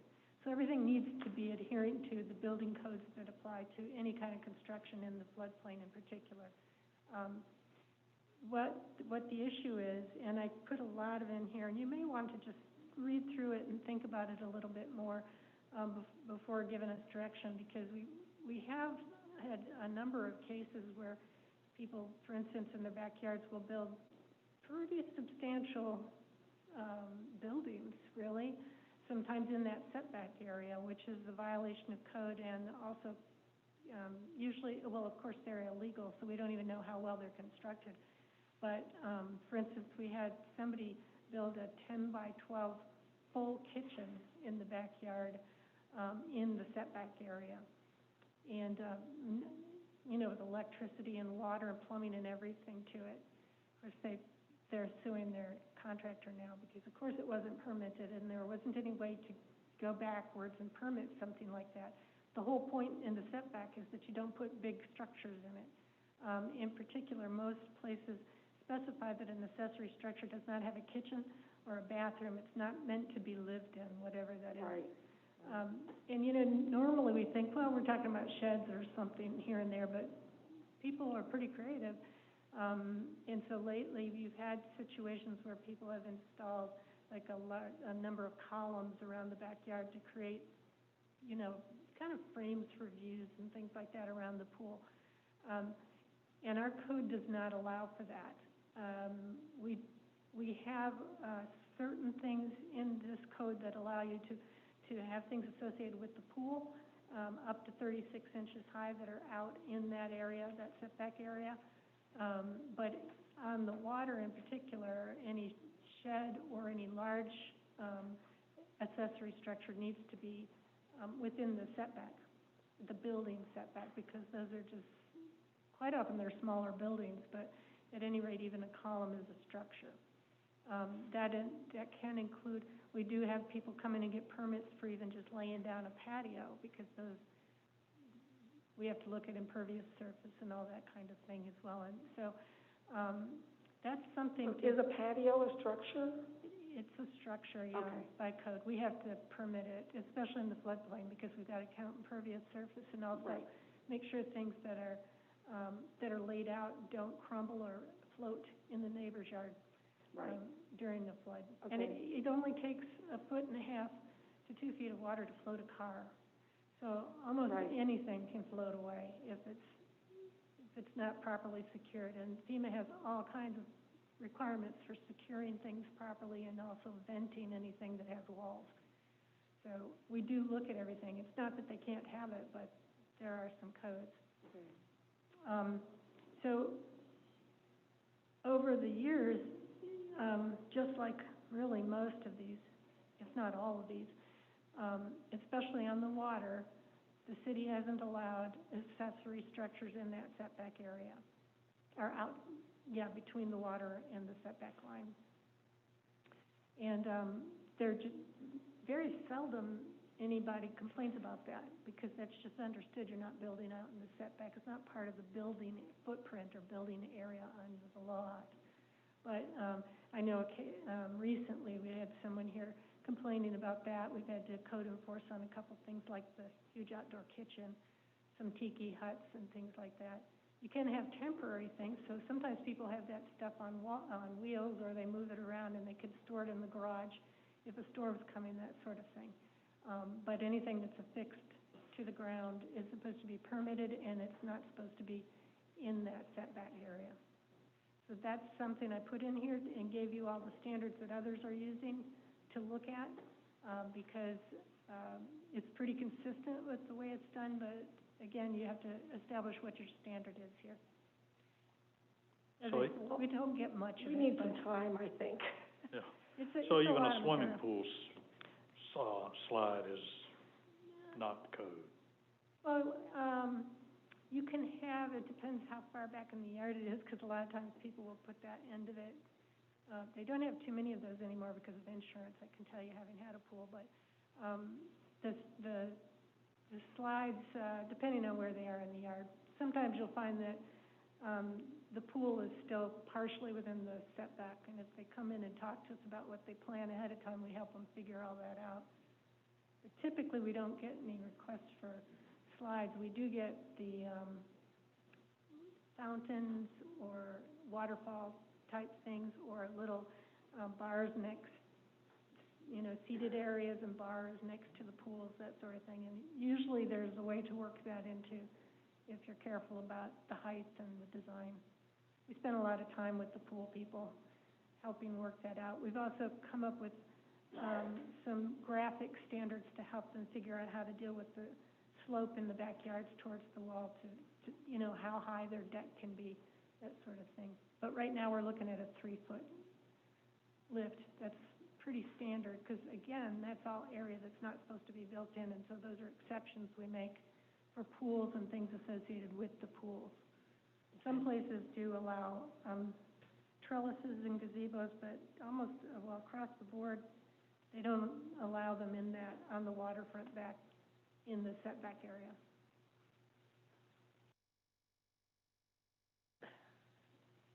Do you think it would be helpful to meet with the planning folks on this? Do they work with these? Do they work with these definitions? The planning folks? The planning commission? Oh, the planning commission. No, They will eventually. When, at this point, this is an issue that's come up to you recently. I did take the definition of hedges through them. When I got it to you, it was really a proposed first reading, but we pulled it back out. So they've talked about it in that regard. They'll have to get into it more detail. If you'd like them to hammer through and all of this first and bring a recommendation, we can do that too. Have they dealt with some of these definitions in the past? I don't, well, the fences, yes. The fence and how far the fence setback was, yes. We haven't gotten into the structures. The hedges they did deal with, and they talked about the landscape and such, but not the structures. But we can certainly put that on their agenda and have them talk about it, open it up to the public. Or have a joint meeting with them. I don't know. I know John and I have an opinion on all this, but I don't know about Mr. Andrews and Roger. Oh, I certainly have an opinion. I agree with you both, which is kind of odd because you're both on different sides there at first time through. But I am completely against overregulation. I'm completely against, and I think that we and I don't think we deliberately do it, but I think we become very intrusive on people's properties. What's the answer? Well, I don't know. I don't think that we as a city, the way our city is shaped and the lots are shaped, I don't think there's a one-size-fits-all here. I think it's kind of like when Justice Scalia was talking about porn. I don't know exactly how to define it, but when I see it, I know what it is. So when something's good for the community, if somebody wants to do something in their backyard and it's good for the community and it's not intrusive to their neighbors and their neighbors don't care, well, where is it our business to step in and tell them, no, that's not the right thing to do if it's helping the community and beautifying the community? I'm not all for gaudy stuff or anything like that, but we gotta give people a little bit of freedom with their own yards and their own deals. And John, you hit it right on the head. I mean, we got, if we're talking about blocking people's views, and we got some really big boats that, to block the sunshine from going into people's yards. That's how big some of these boats are. So, what's the answer? I don't know. We seem to form a lot of committees here from time to time. Maybe we have a committee that, comes to us and presents anything that's kind of a little off the record so that we're not spending a lot of valuable resources and time. So I don't think you can bring every one of these to the Planning Commission. Linda's office would be flooded every day if we just say there's no regulation, just do what you want. So I don't know, is there a happy medium? Is there somewhere we can meet with something like this without becoming like, the big bad wolf here? Well, if I may, the Planning Committee, or the Planning Commission is your committee on the regulations. Ultimately, it has to go through them anyway because it changes LDRs. And even if you were to create another committee and have another meeting, it's still going to be my office because this is what we do for you out of planning. But we're not worried about the extra work, but just about making sure you're getting the kind of input and the time you need to look through it. We would be glad to set up a joint meeting to get input from the Planning Commissioner. Tell me to go back to them and spend a little time talking about these issues openly. So, because they, like most of their meetings are workshop oriented, they can talk longer and in more depth about that. And of course, they all live here in the community, so it's good to have their input. That's what they're for. Right, and there's some real estate folks on there that I think would have a unique, I wouldn't mind having a workshop with them and just get their opinions on, but I do think we need some standards. I don't think we can just say, it's your property as long as your neighbors don't mind, because then we get into the problem with certain rights, they stay with the land, and we want to keep them with the land and not with the neighbor's opinion of the land. Because then we have, well, he can do it, why can't I? And, So, I know we've been meeting like crazy, but the budget's due, so if you guys don't mind, maybe we can set up. I just hope we don't open another department that's the hedge police. Well, I backed off of that. So. I would hope we have sense enough to grandfather these hedges in rather than going around making people that have had the hedges there for years cut them down, because well, I'm talking about having green hedges treated differently than brick walls or plastic walls or, fences. Well, allow the greenery to the end, but don't allow the big white fence to the end of the property. Well, I'll tell you what, my neighbors, they're renters, and they got this thing about bamboo in their backyard, and they'll cut it down, and a day or two later, it's 10 feet tall again. And they've got them growing in the corners of the lot, and it's irritating. You have all that stuff there, and they can't do anything with it unless they actually take them out, which I wish they would, but they're renters. And so I don't know if a real estate person would even have a say-so in anything like that. Well, they can give advice. Well, yeah, every piece of property has an owner, and whether they're renters or not, it's the owner who's responsible for implementation of code on their own property. So usually what happens if we get a complaint, we would contact the property owner, and our hedge police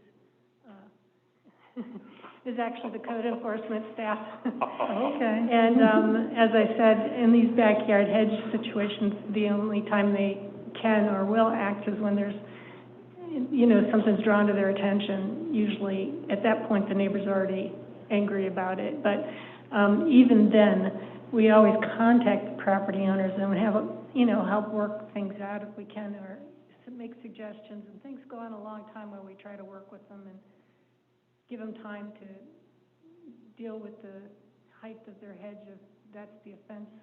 But at any rate, if you come back and change the code, then whatever they're enforcing will be different.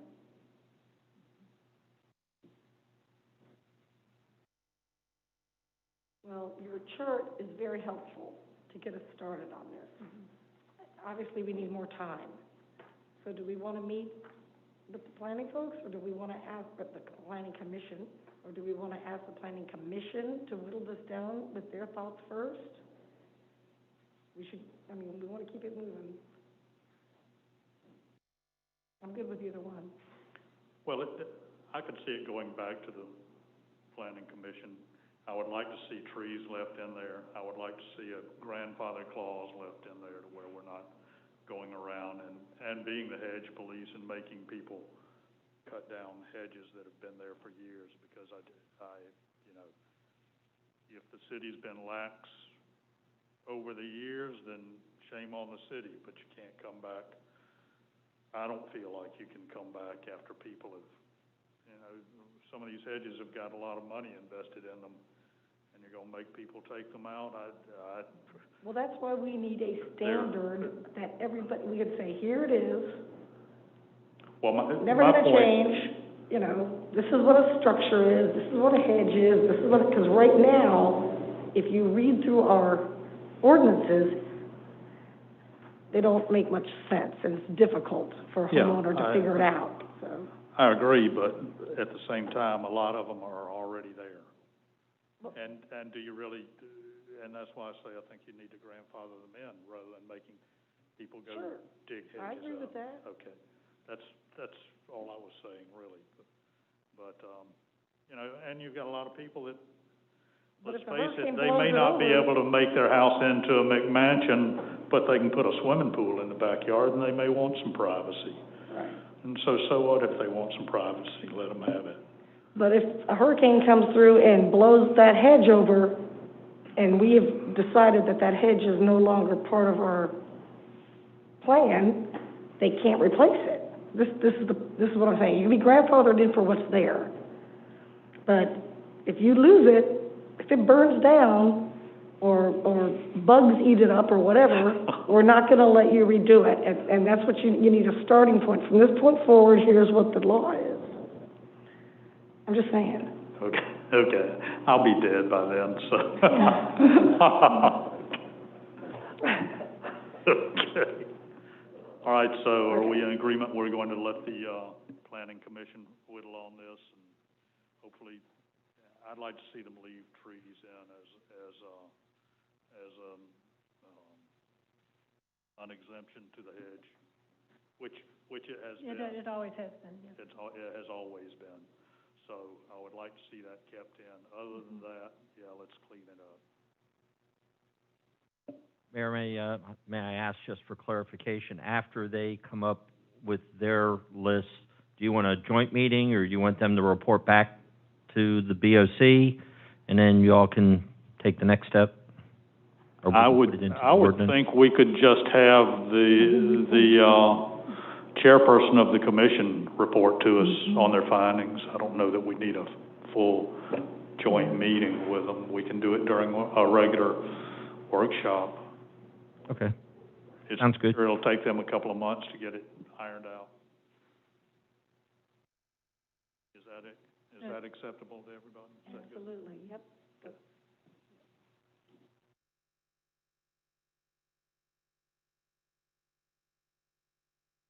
Okay, next topic for discussion is mobility fee update. Director Portel, you're in the chair again. Again and still, yes. Thank you. This is really just an update, because I wanted to make sure that you had in front of you the list of changes that are proposed to some of the design standards and strategies associated with mobility. And I can tell by some of the conversations we had earlier that I'll need to come back with more of a presentation on the details on what kind of directions planning agencies are going with mobility. But this does give you a sense for changes in rearranging situations within the code. In other words, you had a transportation element before, and now we're going more towards mobility, because over the years, we've all realized that cars are not the only thing trying to move. So, you know, we need a kind of holistic way of getting goods and services and people around within our community, and sometimes that involves more than just an automobile or a delivery truck. So we've all been going back and making multimodal plans, and what that involves is using whatever your old transportation policies were appropriate, moving them forward, and then supplementing with things that are more multimodal in approach. And sometimes it doesn't have to do with the road at all, but something next to it, the sidewalk, or as you said, bike paths, things like that. So what the chart is intended to do is mainly tell you where it came from and what it's going to be called now, because we did renumber things. And then we also put some background information that some of the things that are being discussed among the Planning Commission, they have been over this. They'll go over it a little bit again in the future before bringing it up to you. It'll come back to you for adoption later in the process when we are also we've got to put this in place and have it lined up in adoption process with your impact fee things that come back, which we believe, hopefully, are headed towards adoption in January. But this gives you some time to look through it carefully. And then also just to let you know that I'll provide you also with a schedule on how this whole planning process is supposed to work with all of the elements that are coming up, because the next thing we're going to be bringing to you is the coastal element for update, and the reason for that that's the next of the big elements we'll be going to the Planning Commission with. The reason for that is that we have grant applications for the parallel flood and inundation and things like that we have going, and those grant applications are going to require some policies and changes. So we'll be bringing that material forward to the Planning Commission and then eventually to you.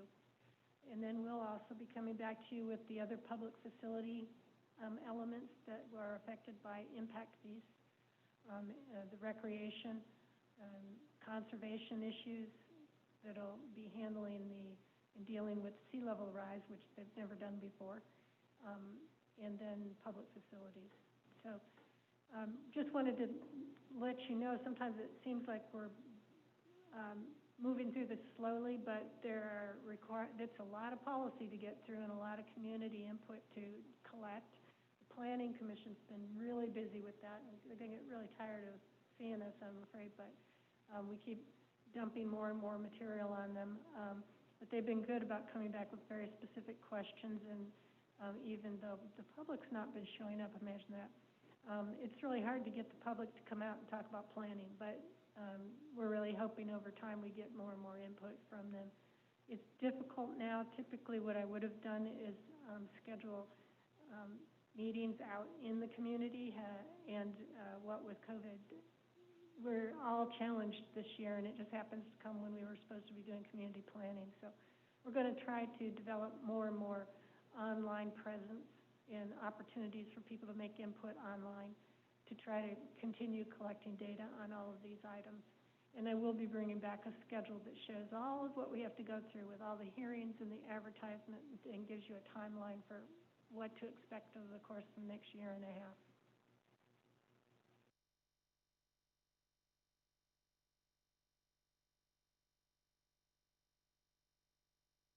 Any questions?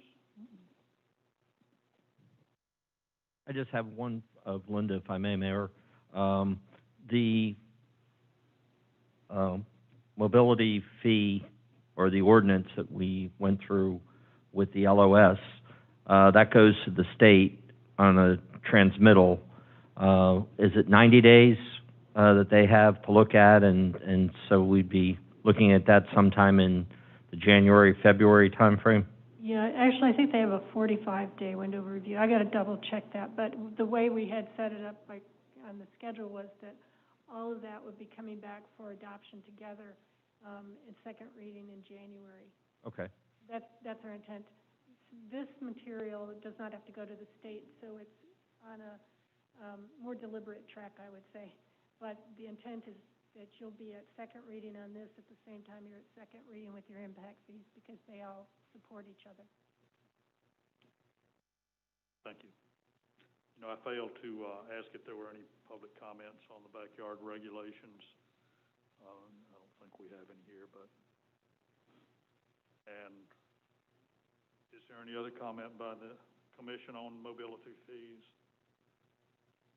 Any public comment? Next is annual parking fee. And I brought this up because I know, of other cities in the area where you can buy an annual pass for parking. And I've spoken to several people that don't live in Madeira Beach, and they've said they'd love to buy an annual pass. They don't come a lot of times because they just hate to keep feeding the meter. And I said, well, what would you pay for a parking pass? So the answer was, well, I'd pay $100 a year if I could get a parking pass. So anyhow, I thought I would put that out here. I know we've got, I think, a monthly pass now that's... If I can have Sue come up. Yes, our Sue, why don't parking you fill us supervisor. in on this? And I don't want to cut off our nose to spite our face here, but... Good morning, good evening, Mr. Might be morning. Commissioners. Right now, the current rate, for 8 hours, one time a week, for the year would be $1,040. Now, we have visitor passes, which is 1 week for $40, 1 month for $90, and if you're a goat for a year, it would be $1,080. So looking at that, I came up with, which I thought would be pretty reasonable to benefit the city and the non-residents. If we went for $300 for the year, it would still give a break to the non-residents and also be beneficial to the city, which would then break down that the non-residents can make 34-hour trips per year or 62-hour trips per year. So that's kind of where I was going. I don't know if that's too steep, but I just thought that that would be a good amount, and like I said, beneficial in the long run for the city and the non-residents. Well, I know I wouldn't pay $300, but I don't have to. Yeah. So,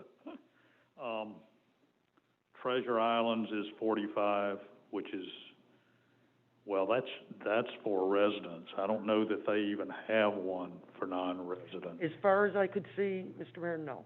And St. Pete Beach, I think, is $30 for residents, but I don't think they have one. They had stopped their non-residents. They used to have non-resident passes, They don't and anymore. they no longer do. Okay, all right. What does the commission think on that?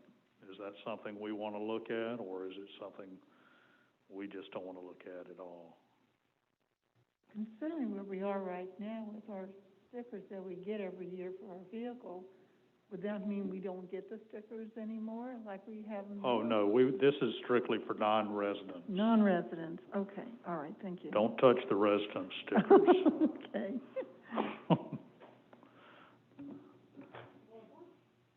Mr. Mayor, just on surface, I'd pass on this, and not because I don't want to try to help out, our neighboring towns, but unless we make it cost prohibitive, around $300, and making it $100, we may sell too many of them, we may cut off our nose to spite our face, so, because I think the monthly one's, what, $90? Yes. Okay, so, I don't know. To me, I understand where your head's at, and I like the idea, but I don't think it's feasible for us to do. We don't have enough parking as it is. Yeah, and it may not be. I mean, during season, we fill the lots up regardless, but I know there are a few folks that have mentioned they'd love to come out a little more, but they hate to feed the meters. But from the sounds of things, at $300 a year, I mean, I'd be hard pressed to pay $100, $150 somewhere. But, well, the only people that'll pay $300 a year are the people that are going to use up about $600 worth of our parking. Yeah. Yeah. Is my fear. Yeah. So we got it on here. sounds like for the most part, it's a no-go, so we Yeah. gave it a shot, huh? Yep. Mr. Mayor, if I may, just while we're discussing parking fees, and I know we do have one of our premier locations will be opening again soon, the Tom and Kitty Stewart Park. And I know there's a concern at the parking rates for that particular park. And you can't buy, correct me if I'm wrong, Sue, but I don't believe you can buy a parking permit that covers you for parking in that park. The only permit that covers you is the resident permit. So, and I'm sure that was because there's only so many spaces we have, and even with the additional spaces, I think we're at 18 spaces or something along those lines.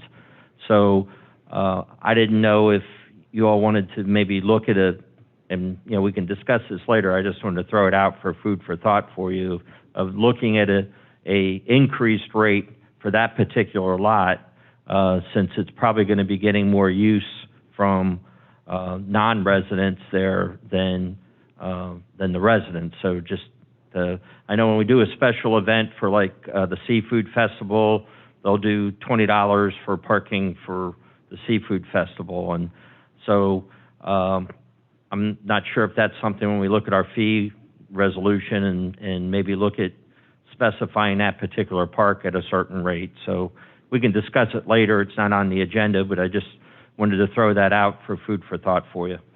Well, it's, and you and I had talked about this, and I really would have no problem with $5 an hour at Kitty Stewart Park, and that retains that park for residents, because that's one of the main little beach areas that residents use. And if we don't charge a significant amount there, it's going to be filled up with visitors going to the beach and going to the restaurant. And I'd like to see that park reserved. It's only 18 spaces. See it, if somebody wants to pay dearly to go there to eat dinner, fine. If they don't, we'll keep those spaces open for the residents. That's just my feeling on it.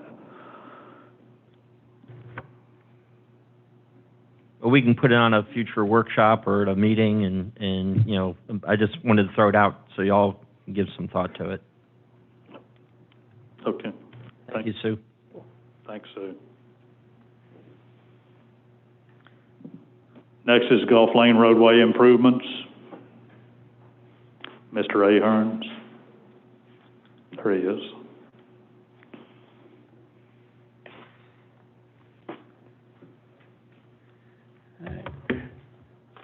Good afternoon or evening, Mayor and Commissioners.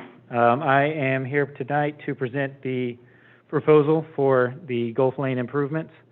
This is a project that has been, discussed and in plans for a few years and has gotten pushed back for one reason or another. So we've finally been able to get it within the budget and approved through this year. So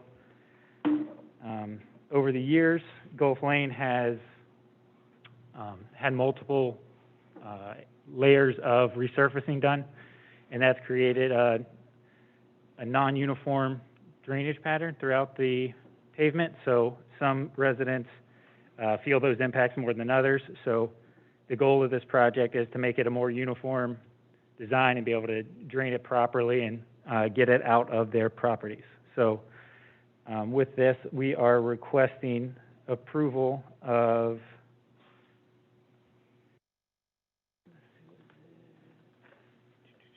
$61,500 for the design and post-design services.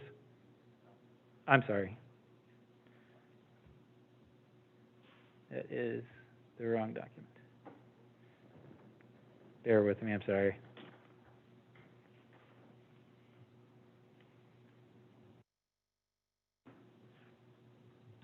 Gulf Lane, we are requesting $93,500 for design and post-design efforts.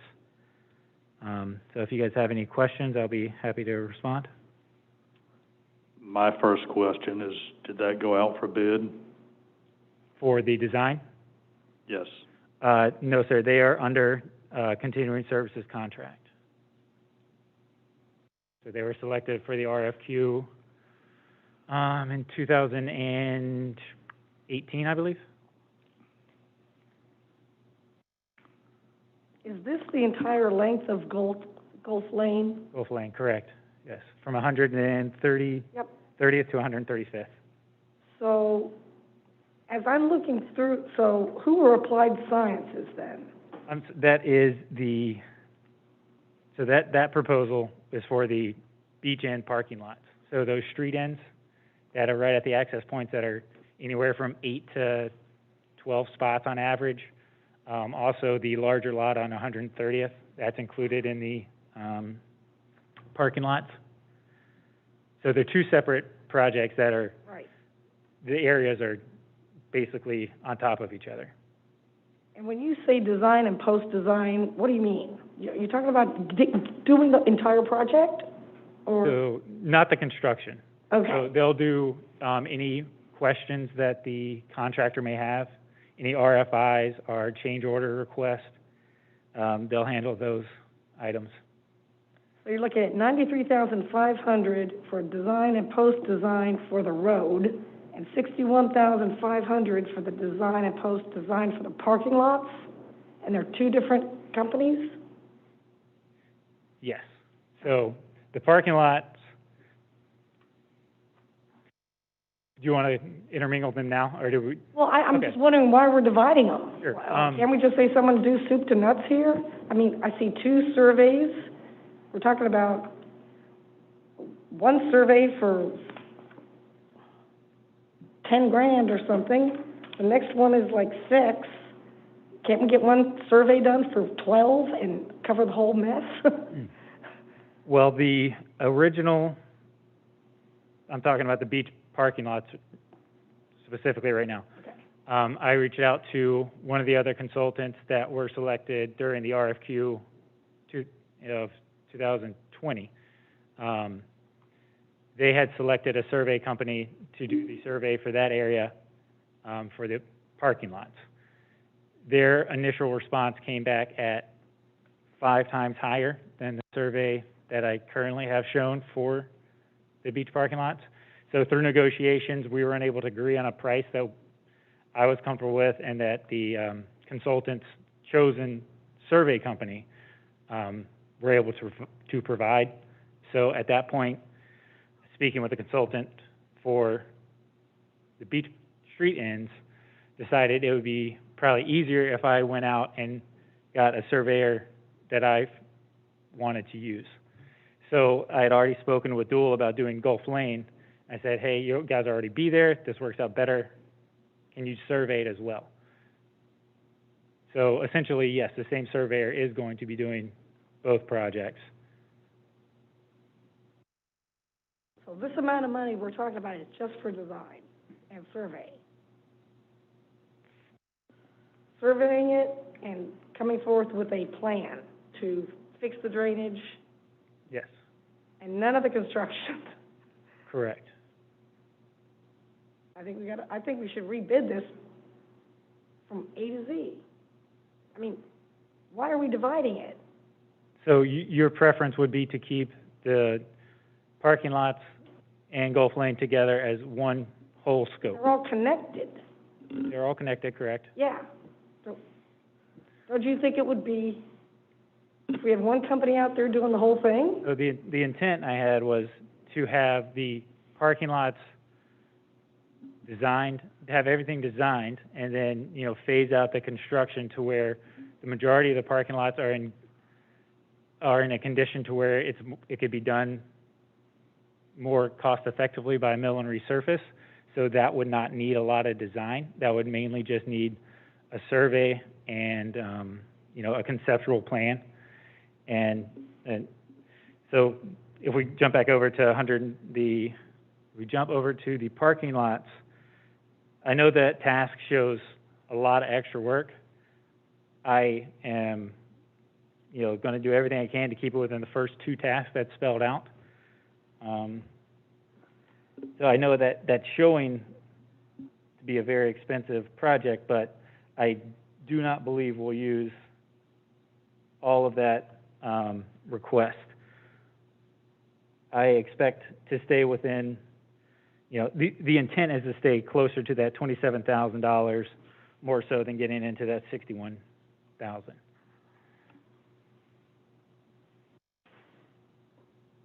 Jamie, I've got just a couple of quick questions. I'm all for the project. I mean, this has been a long time coming. I've heard about this one for years. So, but my question is along those same lines as the mayor and Commissioner Price's. You said that the survey company, the survey that's being done, was already awarded through the RFQ that you did a while ago, and I'm fine with that. I guess my question is, we only have one survey company on that RFQ? That you approved on the RFQ? Quick clarification. So I had reached out to Duell and Associates to do the Gulf Lane. But did you reach out to anybody else? They were my first choice to do Gulf Lane. Okay. You see that? I don't think we're allowed to do that. I don't think we're allowed to say this is my first choice to do it. I think if we've approved somebody for an RFQ, and I'm not upset, I'm just stating we went through this process of selecting all these vendors for the RFQ. I don't think we just randomly tap one on the shoulder because you're comfortable working with them and saying, here, you do Gulf Lane. We need to put it out for bid. We don't know if there's a good price, a bad price, or an indifferent price because we've only gotten one bid on this part. And I may be wrong, I may be totally wrong, but I know, because I worked here, that you're required 3 bids on every project that you do. And I understand you went through all that hard work, and I'm great if you keep within the scope of the people that you're dealing with on the RFQ that you've approved. But why not let the other ones bid on it so that we know what's going on and we know what kind of pricing that we're getting? So we're not allowed to do that. We have to, if we have professional services selected, we have to choose who we'd like to work on the project. We can't get another price from another vendor until we officially, turn down their first offer. Is that correct, Tom? Or sorry, Attorney Trask? That's correct, but you could still go out to RFP. You can either move forward under your continuing contracts, like is being suggested, or you can decide not to use those continuing contracts and go out for, to bid it out. So, but it's absolutely true that if you're going to use one of your continuing contracts, you need to negotiate with the first pick, and then if you're not able to negotiate with that, you stop that negotiation and you move on to the second pick, and you try to negotiate an agreement with that second person in line. But so that's what is being explained to you now. But that doesn't mean you need to use your continuing contracts for this particular project. And how do we determine who's first pick and who's second pick? Well, you're going to rely upon your staff to do that, and your city manager, yeah. Okay. And like I said, I'm good with the whole thing. I'll tell you what, some of these projects, we've relied on our first pick, and, we come back and we're way over budget because we just relied on one price. I just like to make sure that we're just being good stewards, that's all. But I'm for the project. I just want to make sure that we're doing this the proper way and we're not alienating other companies that we could be doing business with. Sure. So just to, I guess, expand on that point, currently the city has 8 CIP projects ongoing or in discussions for developing a scope of work.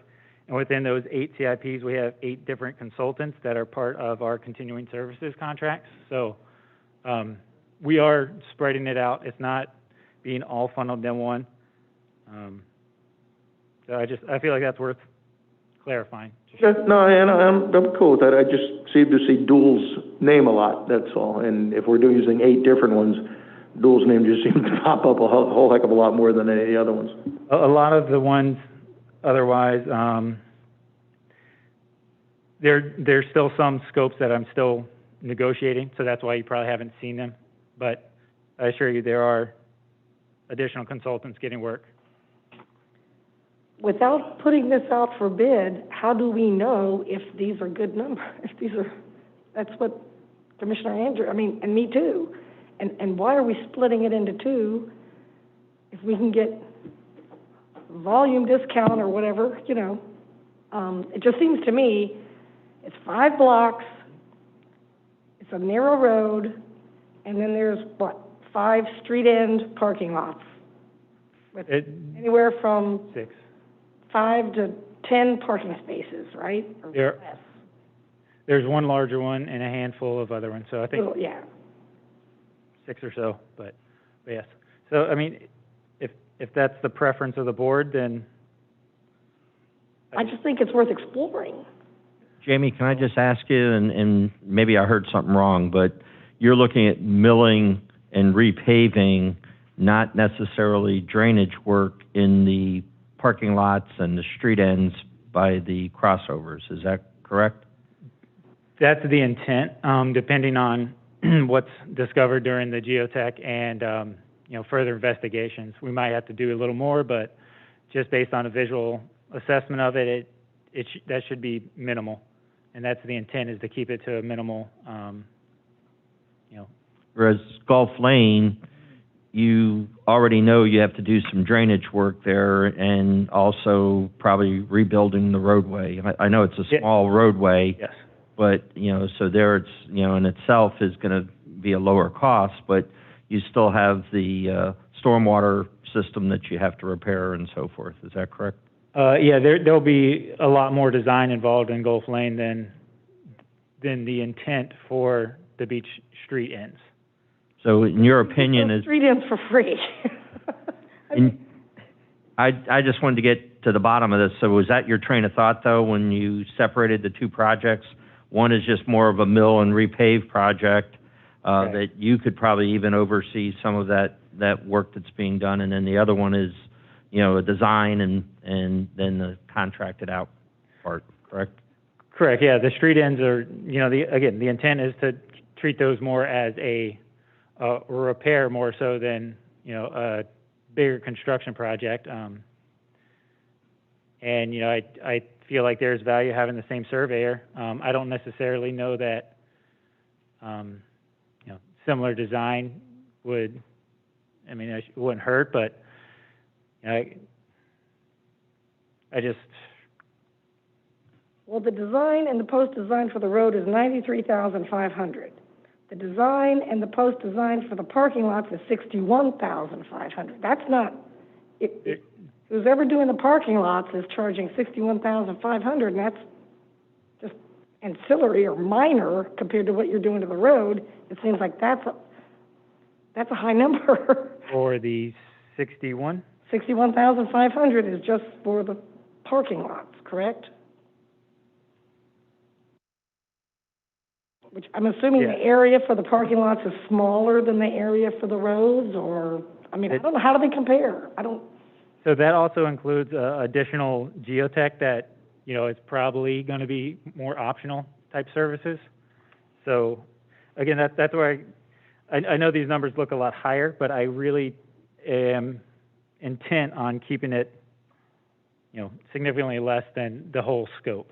I think there's a lot of redundancy within the scope, just to have it there for approval, so I won't have to come back and ask for additional money.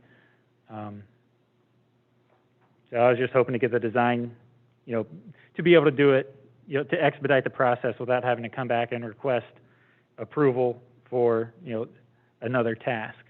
If that's something you guys would like, then, we can adjust it and we can say approval of task 1 and 2, and anything additional can be brought back for approval beyond that, if the board's more comfortable handling it that way. Well, that's a lot of money for just the initial start of this project. This is going to be another $1 million plus project, the way this is looking to me. Am I off base on that? It's tough to tell until we get the actual design. You're talking about that kind of money just to do the preliminary work, and we've got storm sewer work and whatnot to do on Gulf Lane also. I know what it costs to do my street. It was over $1 million, or right at $1 million. So with Gulf Lane, the intent is to have an inverted crown, and that would eliminate any kind of storm pipe that would be installed, which is where a lot of additional costs are coming in. So if you pitch it so that it looks more like an alley, so where, you know, the water will flow towards the center of the road and then get just channeled down. So that should be a good bit cheaper than your standard roadway construction, just without the storm structures. So where is it going to channel down to?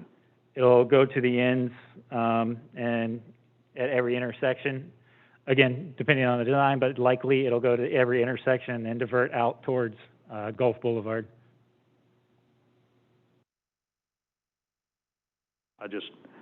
When we're talking this kind of money, I just hate to not see it going out for bid. And I didn't, you know, thank you, Mr. Trask, for explaining that to me as the way that works. I would have thought it went out to a number of the people to where we could get the 3 bids like Commissioner Andrews talked about, so that we've got some competition involved here rather than just making a deal with the first guy you pick. So it's the board's wish to take all of these projects to RFP. Is that my understanding? I don't know why it's all these projects. Well, It's one project. Well, I'm saying going forward for additional projects, because I anticipate, you know, these larger roadway projects to all be of a similar scale. So if that's the direction we'd like to go, we can definitely do the RFP process. It's just going to extend the time frame of all these projects starting. Well, let me give you an example of why I'm confused here about why we would divide this into 2. We have a company, Dual and Associates, who says it'll, just for the survey, $9,700 just to survey the road. And then they got a second quote, $5,950 just to survey the parking lots. It seems like one survey crew could do it all, and it not be $14,000. I mean, So you see where I'm coming from? I do see where you're coming from. I get my trees cut down, and the neighbors on both sides of me, we all call the same tree guy and say, hey, we got 3 houses in a row. So He charges us less because he's gonna come out and get a lot of money from each of us, but not as much as if he came out Monday and did that guy, and a week later did me, you know what I'm saying? Can't we get a bulk view on this? Yes, ma'am, I understand. So, again, when I reached out to Applied Sciences for the street, beach, and parking lots, their initial survey company, who is not one of our selected vendors, their price for the same work that Dual has quoted us for $5,000 was $28,000. So I negotiated with them. I said, I feel like that's too high. They came back. I still felt like their price was too high.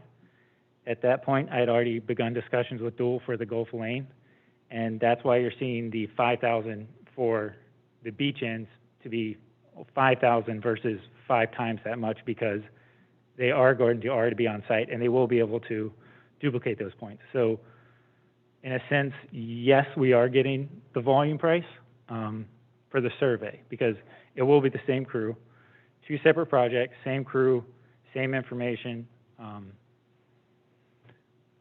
So does that answer your question? It does answer my question. Okay. But it doesn't make me feel much better.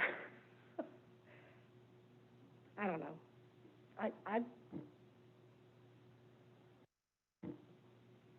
I trust our guys to make the right decisions, but this just...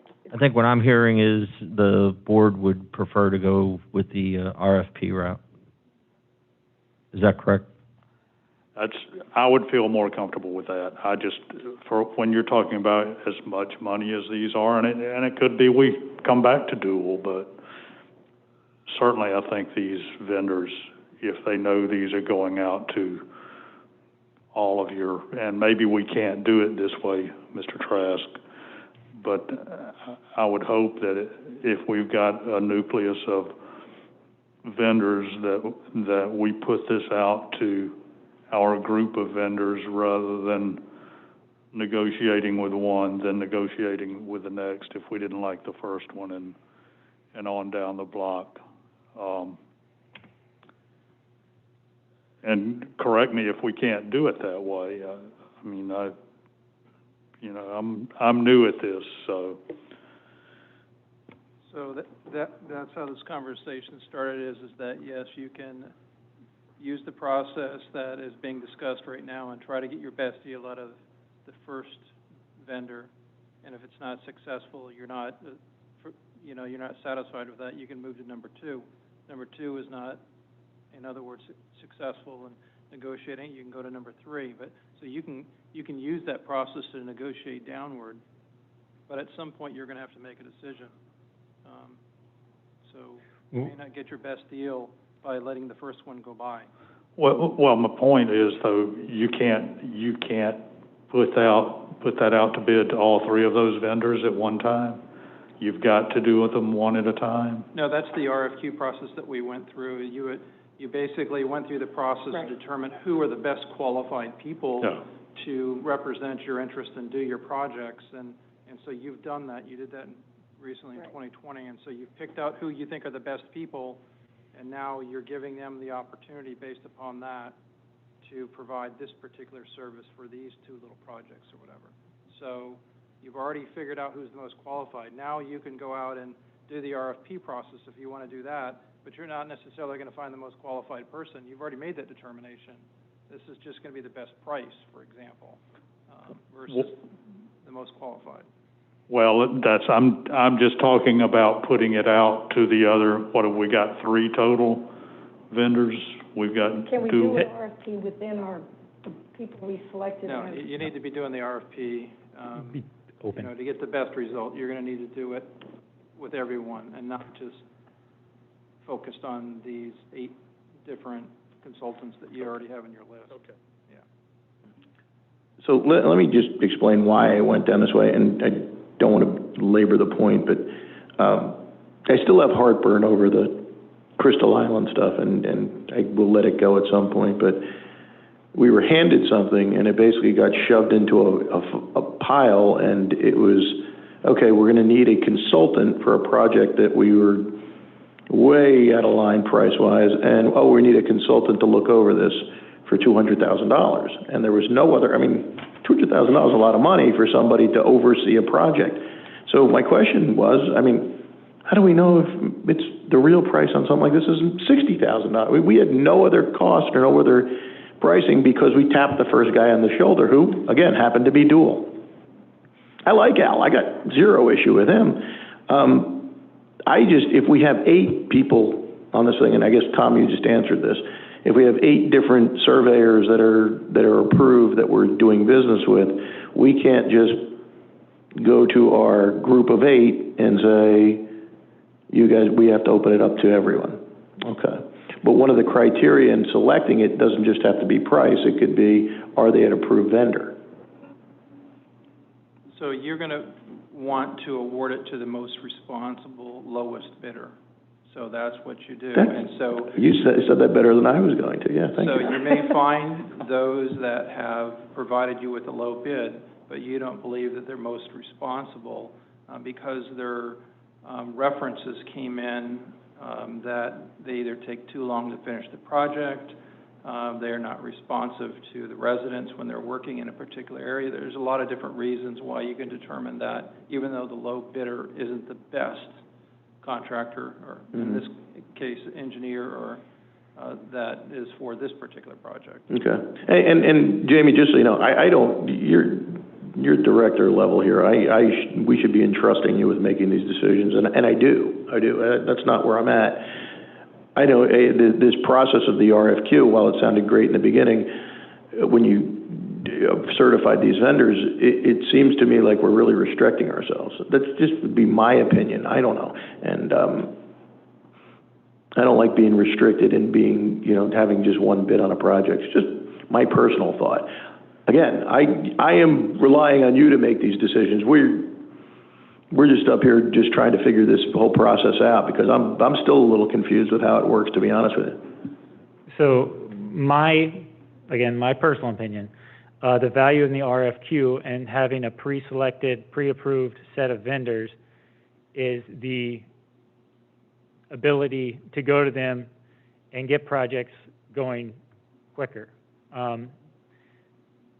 And, you know, you're trusting that their qualifications justify their cost, and most of the times they do, and that's why there's such a thorough RFQ process. And, you know, you vet them, you have multiple presentations. So, you know, I feel confident in our vendors. If the board has, you know, if they're uncomfortable with the price, then, you know, my preference would be, instead of going to RFP, to go to the next set of consultants to get a similar scope. That would be my preference. But again, well, no, Jamie, and that's the point. I'm not uncomfortable with the price. I don't know if it's a fair price. It might be the best price we'll ever get. That's great. The problem is I got nothing to compare it to. And I don't know if you've got. Here's what I'll say, and I'll shut up. If you've got a very, very good sense that this is the price that's available in the market and this is going to be the best deal we're going to get, I will trust your judgment on that. To me, if you're bringing me something to approve, I would like to see more than one bid. That's my personal opinion. Maybe people feel differently. I trust you on it, but I don't know what the price points are on projects like this, and I don't think any of us are qualified to even know what that is. So I kind of love the idea of the RFQ and getting qualified people. I just wish we could combine the two, get the qualified people, and we have 8 people bid on the same project, and here we go. We know they're all qualified, then we can just play low bid and go. So, no, it's just tricky to me, that's all. What you may want to do is based upon the suggestion by Jamie is that you can lower these dollar amounts. First of all, in the first portion of it, scope of service to be performed is $8,500. The additional $8,500 is for fees outside the specified scope. You may just say that, well, let's limit it to $85,000. And then as for the second project, Jamie had suggested just authorizing tasks 1 and 2, and that would limit that one to $27,056. Then you can get these projects moving. And you know, obviously, you may have some additional comments on that, but no, I mean that sounds good to me. You know, I'm just really, you know, hoping to get started on some of these, and you know, just willing to do whatever the board feels like is the best direction. Well, I definitely don't want to hire another consultant to oversee the work done by the company that we choose, right? So can we like put that in this to Doolin and Associates? That was shocking. So just side note, for construction projects, especially at that scale, that is a very common practice. Oftentimes, that type of services can run up to 10% of the total project value. So just industry standard. So I know it's a big pill to swallow, but it is a very valuable service. It was the same person who works for them. It's not like we've got an outside person.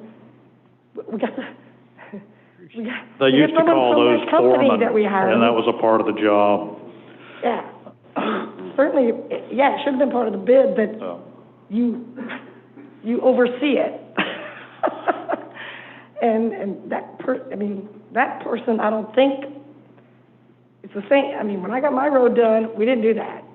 I don't think we had a separate person. That gal who's got this job now as a consultant who works for Doolin Associates, she was doing it, and she's dynamite. Everybody I talked to said she's got it together.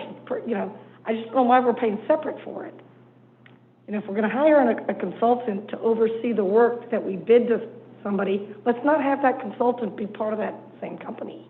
Let's have somebody with a more critical eye, or a third party who's not interested, don't have an interest in the outcome. That's what I thought was odd. when I sat in this room and it came to be that, oh, another $200,000 because now we have to have a consultant to look over the work of the people that we just hired to do the work. And then they put their own gal in there. I mean, we hired somebody from their company.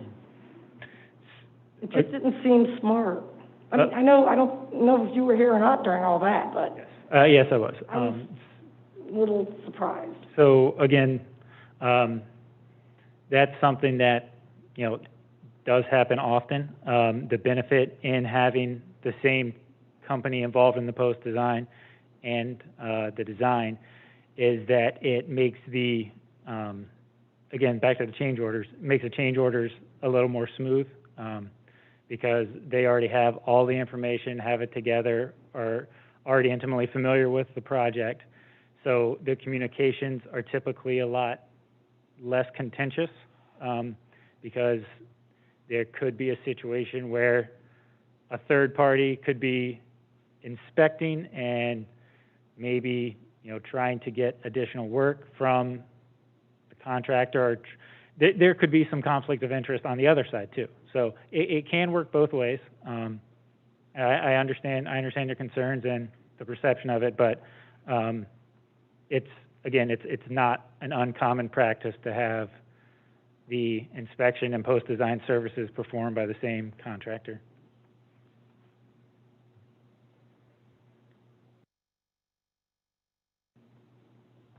So for clarity's sake, in this particular agenda item, the construction inspection services are absolutely included. There's not going to be additional cost. It's actually included in the lump sum figure.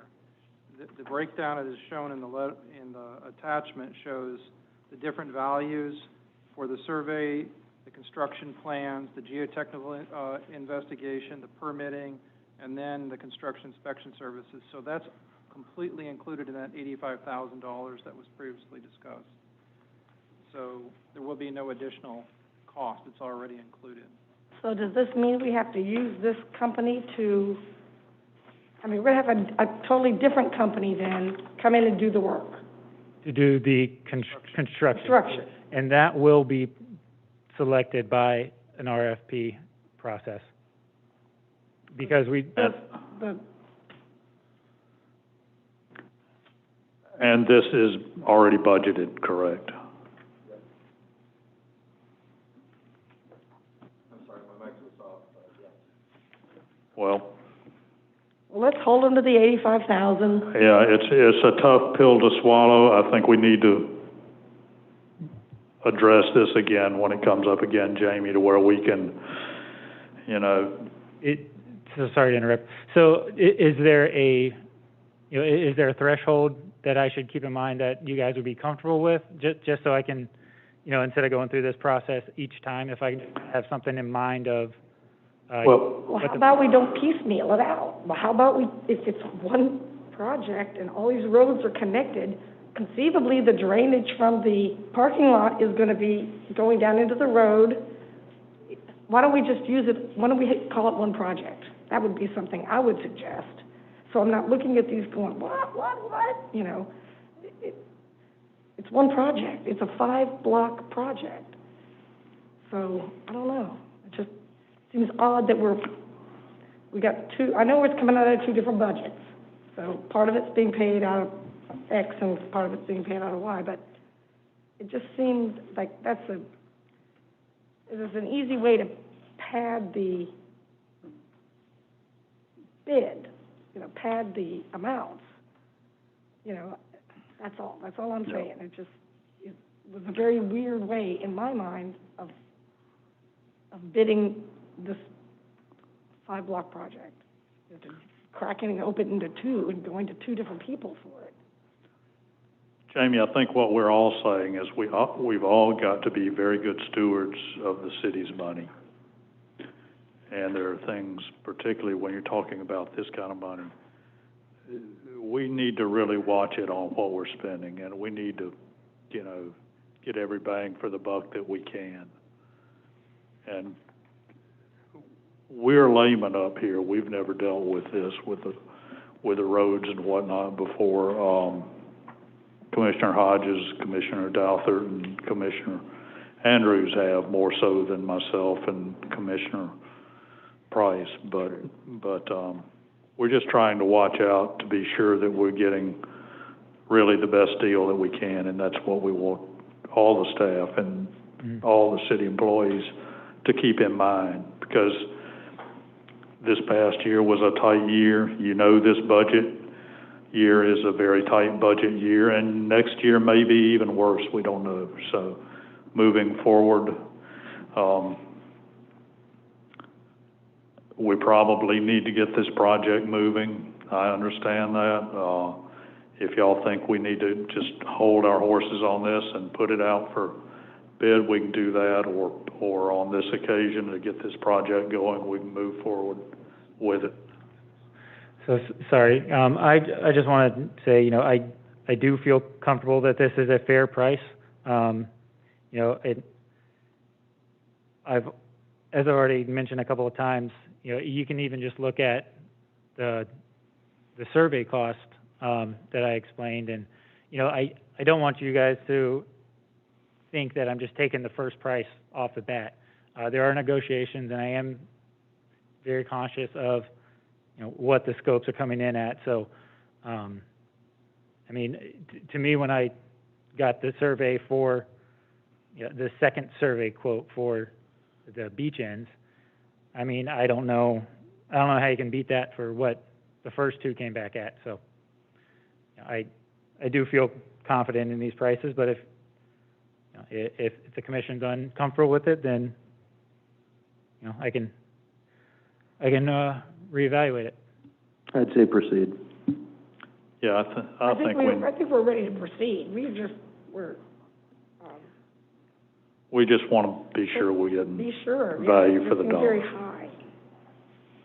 So let's go with the 85,000 on the first for the road design and post, right? Instead of the 93.5, and hope we don't go over 10%. We can make that work. Okay. Any additional questions from the commission? I don't have any, Jamie. Said that the proposal was going to be good for 30 days from the date of this letter. So that means you got to do something this weekend. I believe the next workshop, or the next meeting is the 4th, next week. So we've got a week, so I believe. Okay, all right. I'm sure they'll honor it still. Okay.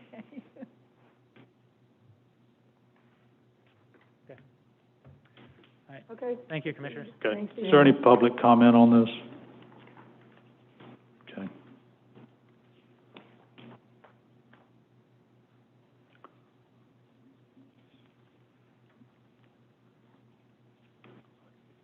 I guess we need to vote on this, is that correct? No. Meeting. Next meeting? Okay. I just wanted to check.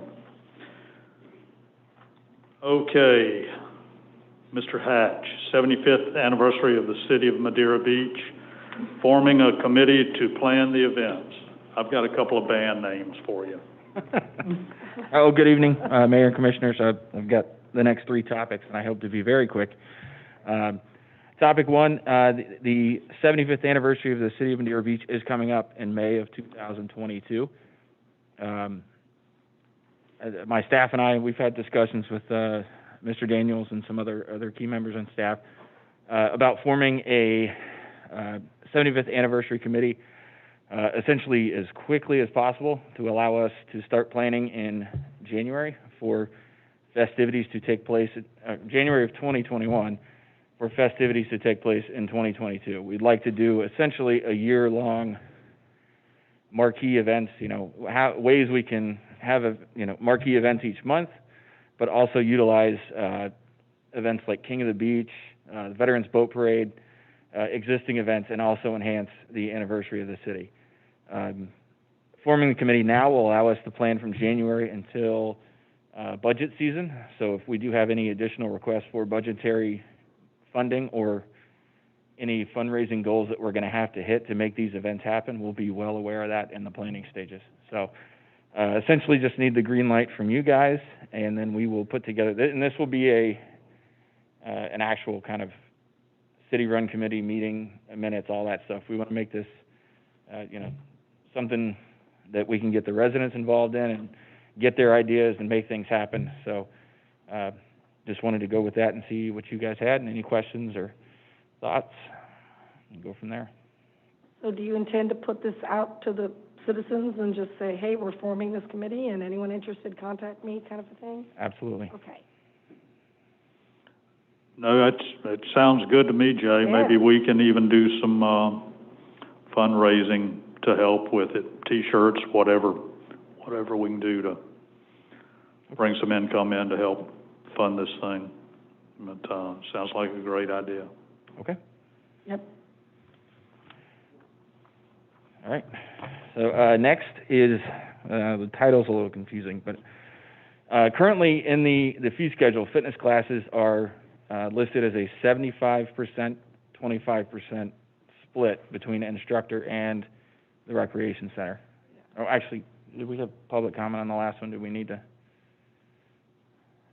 open public comment for the last topic? Yes. Sorry. Is there any public comment on the 75th anniversary committee?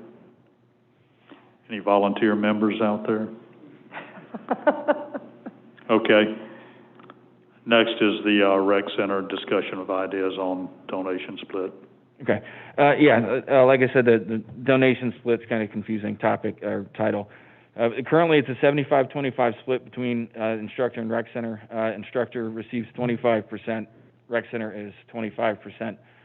That said, if you are an instructor that teaches anything at the recreation center, we're not paying you to be there unless you are bringing somebody in. So if you charge $5 for your class, what we as a city pay that instructor comes out of that $5. So we're not just paying people to sit there and not have classes. That said, we have a lot of people interested in doing cooking classes. We've got another class that it's called Surf Set. They do like a stationary surfboard and all this. They have thousands of dollars in equipment that they've already invested in this stuff. Essentially, I'm looking for the freedom to discuss with them to negotiate a different split based on these classes, and give a little more freedom to coming into the rec center. So, regardless of the rate that we have negotiated, it's not paid out unless they bring in revenue. So it's going to be a net positive regardless. It just allows us a little more freedom to do these things. So, just want to get y'all's feedback, see if there's any questions, but I was hoping we could move forward with this as well. Well, this is a prime example of the kind of stuff I think you should just do, but I understand that there was some sort of commission action on this early on. Absolutely, in my opinion, you have the flexibility to negotiate that. Jay, for me, if you feel like you need to reduce that split, you're the professional down there, and you know what's going to drive bringing more people in. I mean, you could actually change the split, reduce our take, and draw more money in simply because it's, whoever's holding the class is going to be pushing it more, and,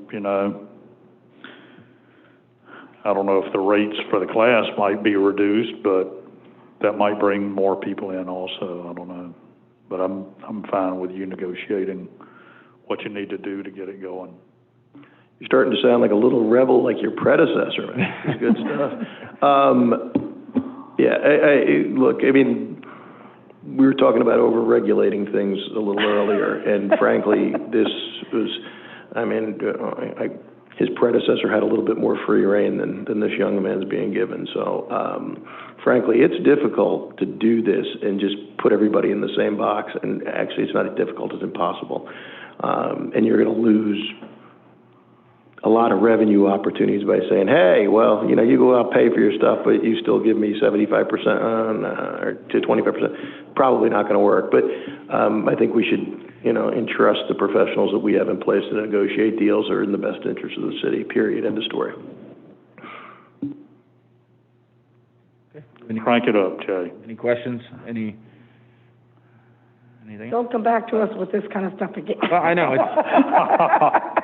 That's my suggestion. It felt silly writing this memo, but. I know. Started from commission action though, I think, right? Yeah, Well, it's been on there for a while, yeah. I knew you had to do it, but, well, I told our city manager, I said, what the heck?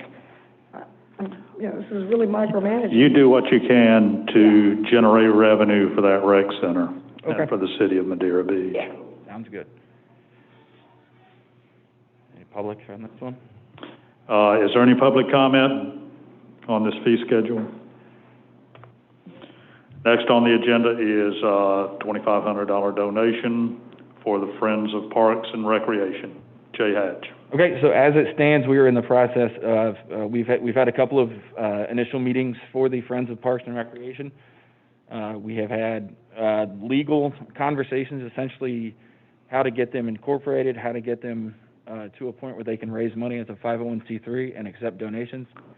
And that expense for accountant fees, attorney fees, and application fees comes out to about $2,500 for the first year.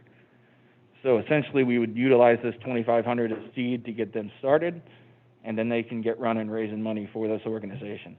That would, in turn, if they choose to do so, donate the money raised back to the rec center or parks or other projects that we have. So, again, it's just kind of a formality thing. I also wanted to provide you all with an update of, what's going on. So, we do have a lot of interested residents that are helping out.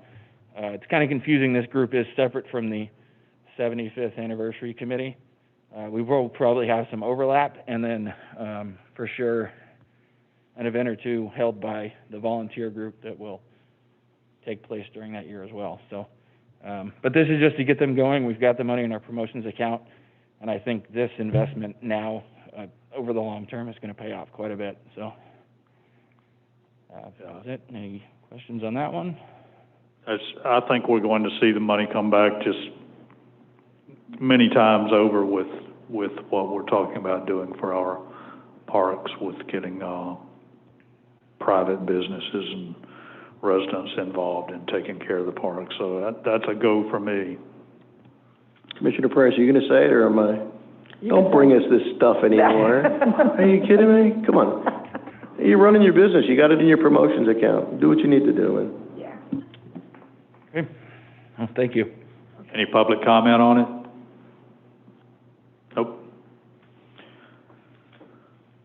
Okay, next is postmortem budget process. Mr. Andrews. thank you, Mr. Mayor. First, I would like to talk about the budget process, but I'd like to move K to November, to the November workshop, please. There's a couple documents that I'd like you guys to have in your books before we really discuss that one. But I would like to talk about J a little bit, if that's okay. So we can move K to November. Everybody good with that? Yes, okay. I'm good with that. That's fine with that. Excellent. So, this topic's going to seem like I'm bashing staff a little bit, so I'm going to apologize in advance if I'm hurting anyone's feelings, but the subjects to my criticism are not getting paid entry-level apprentice wages. So, while we can't be involved in the day-to-day operations here, things that do pertain to us, the people on this board, it's, and our ability to do our job, i.e. the budget process and city manager conduct and things like that, are not only fair game, they're actually our responsibility. So I want to chat about the budget process a little bit and the do's and don'ts and what we went through this year. First, let me thank Andrew for, his ability to corral the things within his power in a very, very tight window.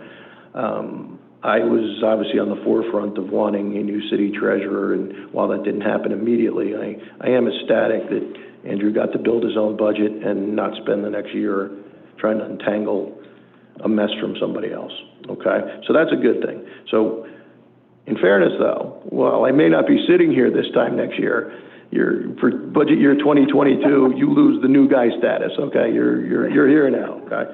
So we're good.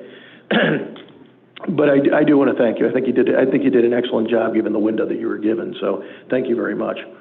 With that said, I'm actually furious. I really am, because we almost unnecessarily raised our citizens' millage rate during a pandemic. Okay, and I'm furious, and everybody up here should be as well.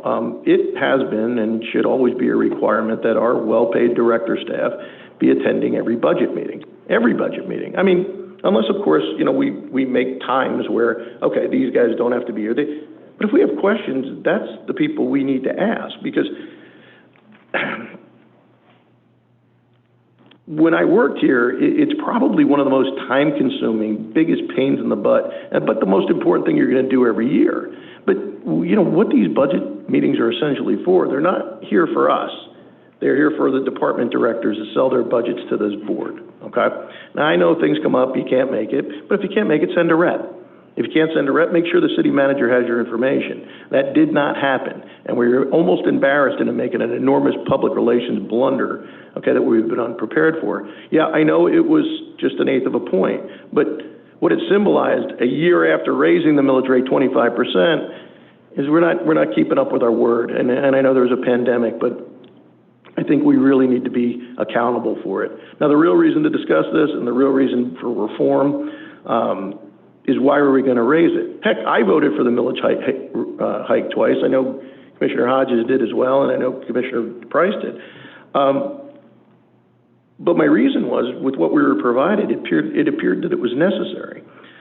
Remember, when a director submits his or her budget, they should know every line item.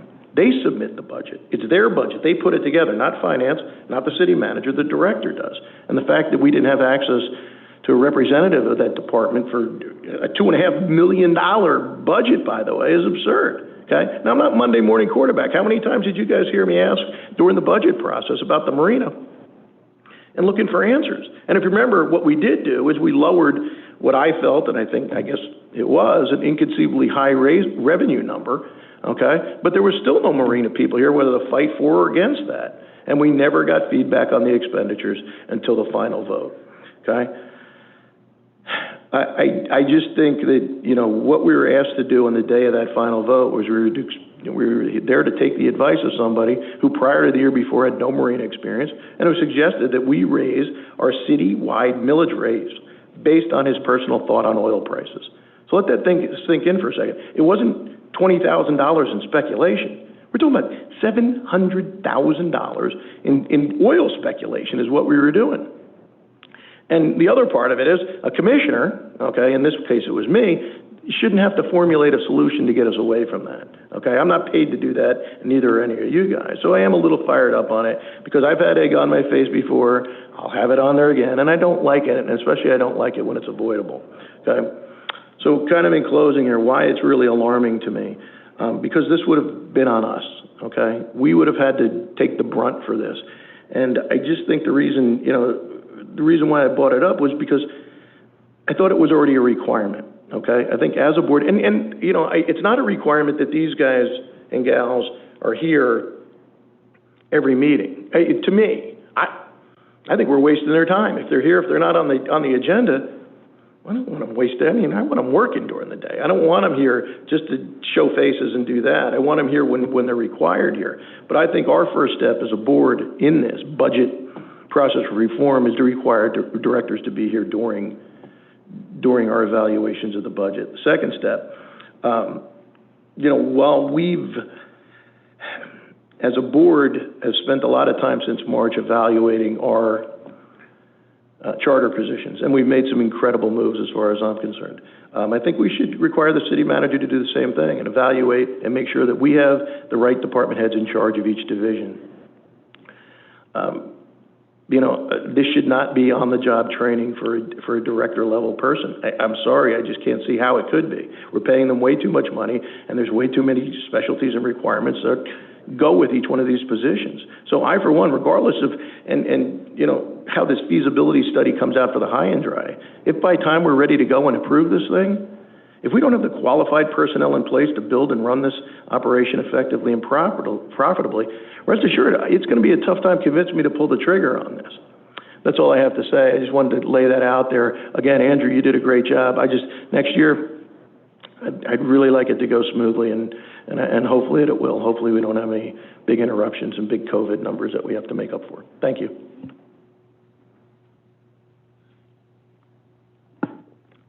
Any public comment on this? Next on the agenda is status of the marina rewrite. Vice Mayor Andrews. Yeah, this one should be simple. Do we have a status on it? I know we did a rewrite. Are we going to release it to the press? What's our plan with it? Yes, sir. Take a moment.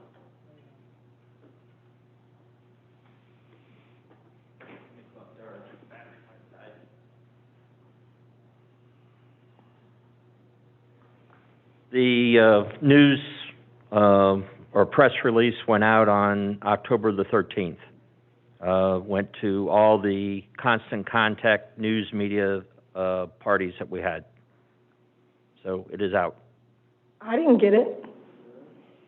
It went out to the news media, but I can forward you a copy of what was sent I out. think it needs to go out to everyone who gets emails from this building. Okay. Mr. City Manager, can we email that on our city email list? I've got no problem with us spending the money for an ad and putting it in the Beaches Beacon. Okay. I don't know if that's necessary, but okay. Well, I mean. Yeah. Well, yeah, I mean. That's the only way it's gonna get in the paper. I never read anything about it. There's no sense in having gone all through the process to draw up this, and the news media apparently didn't do anything with it, and I'm sure we were hoping they would, but if you've sent it to the media and there's been no coverage on it, if we want to do what we said we were going to do on setting the record straight, then I think, so I remember a quarter of a page ad is, what, $750? Yeah, I'm fine with that. Yeah, I mean, throw it on nextdoor.com, throw it on the public websites so that we can, Bob, I didn't see it anywhere, but again, I probably wasn't on any. Well, and I've been looking for it to show up in the media, and I couldn't find it, but it's a great idea in the ad, and we can get it out on the social media accounts. Okay. And make sure it gets out, and we'll just do constant contact to the whole email list that we had. I just was looking primarily at the media to get that exposure. Yeah, and that was good, really. But with that, I'd like to see this chapter closed and us move forward.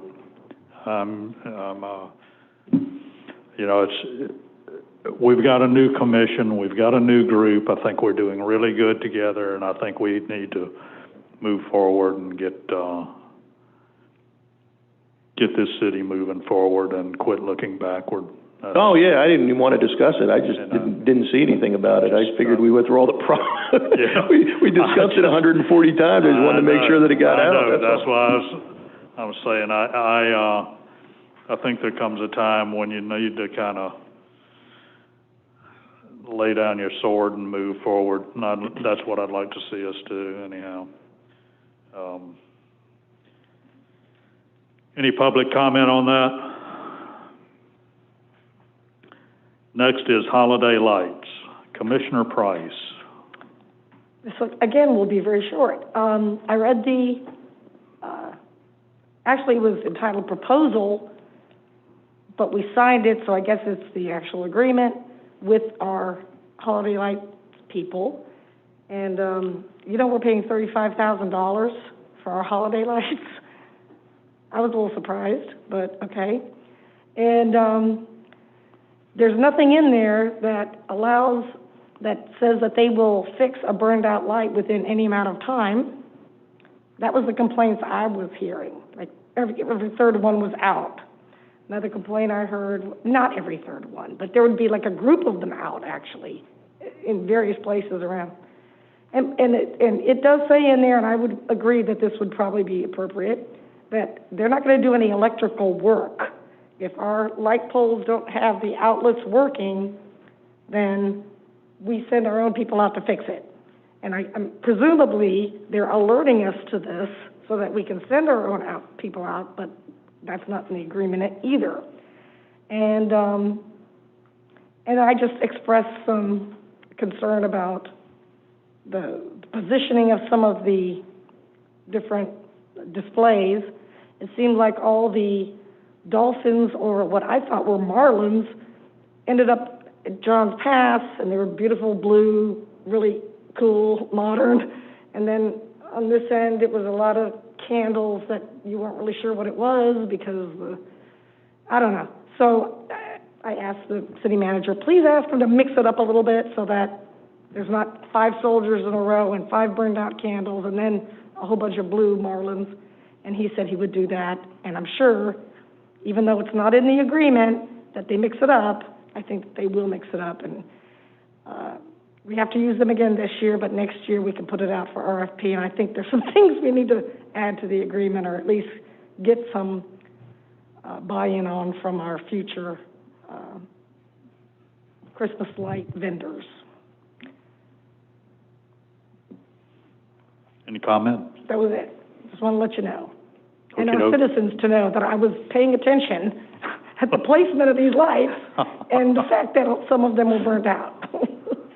You know, for $35,000, I'll mount reindeer on my car and drive around the streets with lights on. I just wanted to let you all know, and I did write down those comments, so when we do have an opportunity to put out the RFP next year, we can, look at that.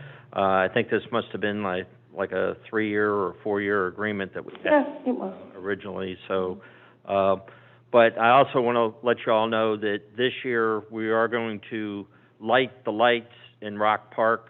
We have the Christmas tree, and we're going to do it all in conjunction with our Christmas boat parade on the 12th.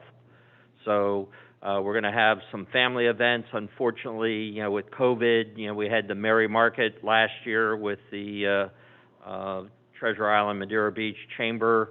Unfortunately, I don't think they're able to put anything together because of COVID right now, but we are, looking at having Santa Claus, who will be safe, I guess, with the plexiglass and so forth. But, we're going to try to make this the best family event we can, and working on improving it, obviously, the following year when we'll have less COVID restrictions, hopefully.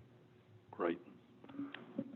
Mr. Mayor, before we adjourn, I do have a question for Attorney Trask. I don't know if you guys all saw the email that he sent out today about ICMA not getting back to him. Tom, do you just want to, I don't know if everybody got a chance to see it. Can you just, you saw it? Okay. I haven't seen it. You haven't seen it? Can you just fill just a quick 2-second? Sure. So as you know, I've been given direction to follow up on gathering information on Mr. Evans and his departure from the city of Madeira Beach to go back to the city which he had previously been a city manager. So I gathered some information, a lot of basically newspaper articles and so forth. Some of it have been provided by the city clerk, some of it I found on my own. The last direction or discussion that we had was in relation to conversations that the city manager had, current city manager and the city clerk had with ICMA, and the fact that the activities that they handle, any type of complaint that is handled, it's all done confidential. But both of them had, I believe it said that there had been a representation made to them on their telephone conversations with the ICMA officials that it was self-reported, and in fact there was action taken. I did send an email to the individual that is in control of that department. She took a couple of days to respond, but I finally did get a response, and she said, basically, thank you very much for your inquiry, but these matters are confidential, and I can't provide you with any additional information. So then I followed up with, well, do you have a complaint form that you could provide to me, or is it on your website? A couple of days later, I got a response back basically saying, here's the complaint form, and it attached a link to the website for ICMA.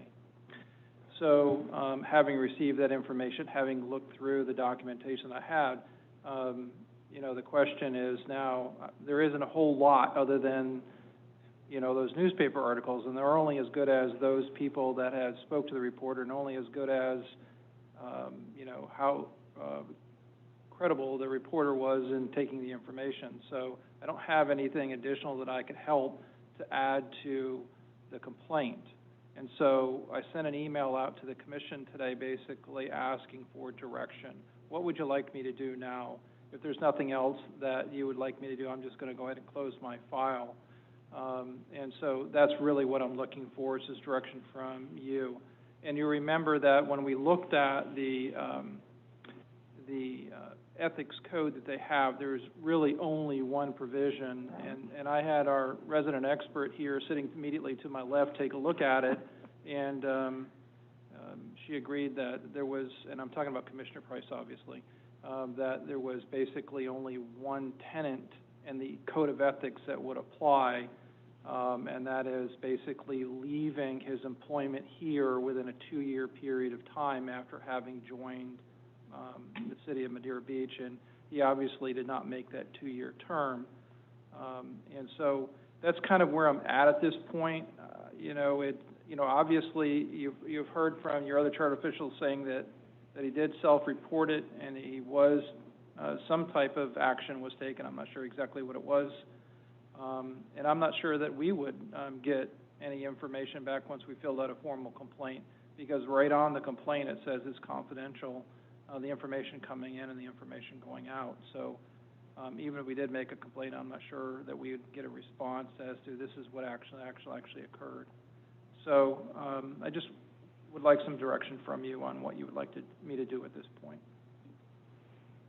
Tom, thanks. I obviously say drop it. There's no reason to go down the rabbit hole anymore if they're not going to give us any information. What we need to discuss at some point is, why are we relying on ICMA as a requirement for our... I was just going to say this. I mean, are you kidding me? We send them a check every year because it's part of Bob's contract and it's part of every city manager's contract that we have, that we pay them money and for this information to make sure that we're vetting our candidates correctly. And all of a sudden, we can't get the information from them. I mean, what if we were trying to hire the guy and we asked him for information about him? We'd be stuck, right? There'd be nothing there. So, I mean, that's a conversation we could throw in another workshop, but that's silly. I mean, that is just crazy. I agree, and I also agree that we should just drop it. It's not... Yes, sir, Mr. I just wanted to add, I believe that requirement for ICMA is in the charter. Yeah, we know. Yeah. Yeah, we'll have to deal with that too. March.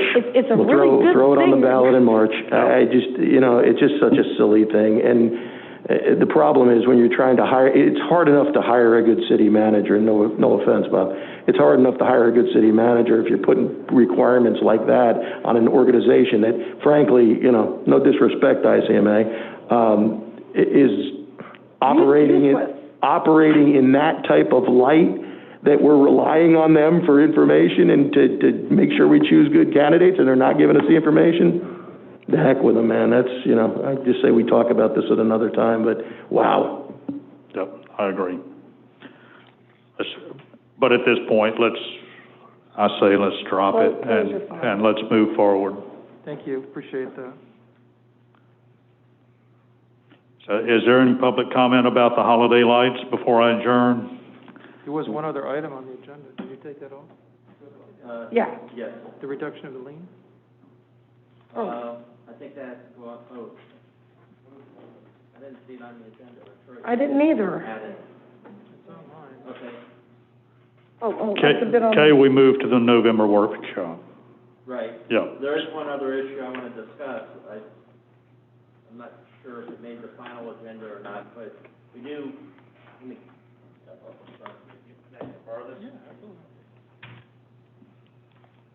Thank you for the reminder. We do have a lien that is being worked on by Attorney Leidner. And this involves a residence that has already solved. They came into compliance because they tore the house down. I guess it was a mess. It was 118 143rd Avenue. The liens, I think, went up to almost $400,000. The property value is, I believe, from my memory, was $263, and originally we had looked. Use your staffing. The staff memo that I have, and if you'd prefer to address this, on the agenda for next week, we can try to do that. I apologize, you all don't have this in front of you, but the fine that was on there, it was basically lawn maintenance of the building, and it was hazardous conditions. They had to board it up and so forth. There is no homestead exemption issue involving the property, and there was a fine for each violation of $250 a day until they came into compliance, and that started accumulating on April 25th of 2018. Then on October 21st of 2020, Deputy Snyder had found that the property was in compliance because they did remove the structure and cleaned up the yard. And so the actual property appraiser's value is $243,025. We were, I think, initially when we started looking at it at $100,000 and went to $75,000, and the highest that they would go right now is at $40,000. So if you feel comfortable giving me some direction, if not, I apologize you didn't have all this information with you. Okay, so we got the lien, and and there's no homestead issue. No homestead. So we can charge them. Right. And you want to reduce it from 200,000 down to 40. Why? This is their offer. This is their So offer. It's really a decision, that Matt had brought forward, as part of his case. Otherwise, he'll take it to court and to enforce the lien. Enforce the lien, that's the way I feel.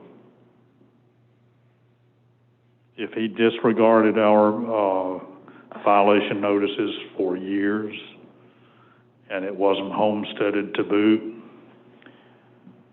he knew at one time he was going to have to pay the piper. That's just my feeling. Well, is a judge going to enforce take away his property basically to make him pay us, or? I mean, the property's not worth what the lien is for, right? That's correct. So I don't think a judge is going to do that. I don't think a judge is, I don't think he'd even do 100,000. The fines actually accumulated up to $453,500 before they came into compliance. And normally, they call to let you know that they've come into compliance. There probably is some time frame from when they tore down the house to when the deputy went out. But since this issue came up, I made sure that Corey went out to certify that it was in compliance. All that's left is just the empty lot. There's nothing else there. Everything else is gone. That's my understanding, yes. And in fact, I take that back. I did drive by the lot, and yes, it's just an empty lot. It'd make a great pocket park.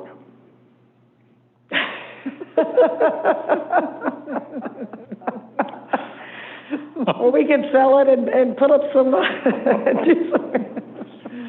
So let me just jump in here, just to talk to you about that. Obviously a pocket park would be great, but what happens in the foreclosure process is the lawyer files the lawsuit. If he's successful in a summary judgment hearing or a trial, there will be a judgment entered. The judgment entered will be in the dollar amount of the lien plus the city's attorney's fees and costs and so forth, if we get to that point.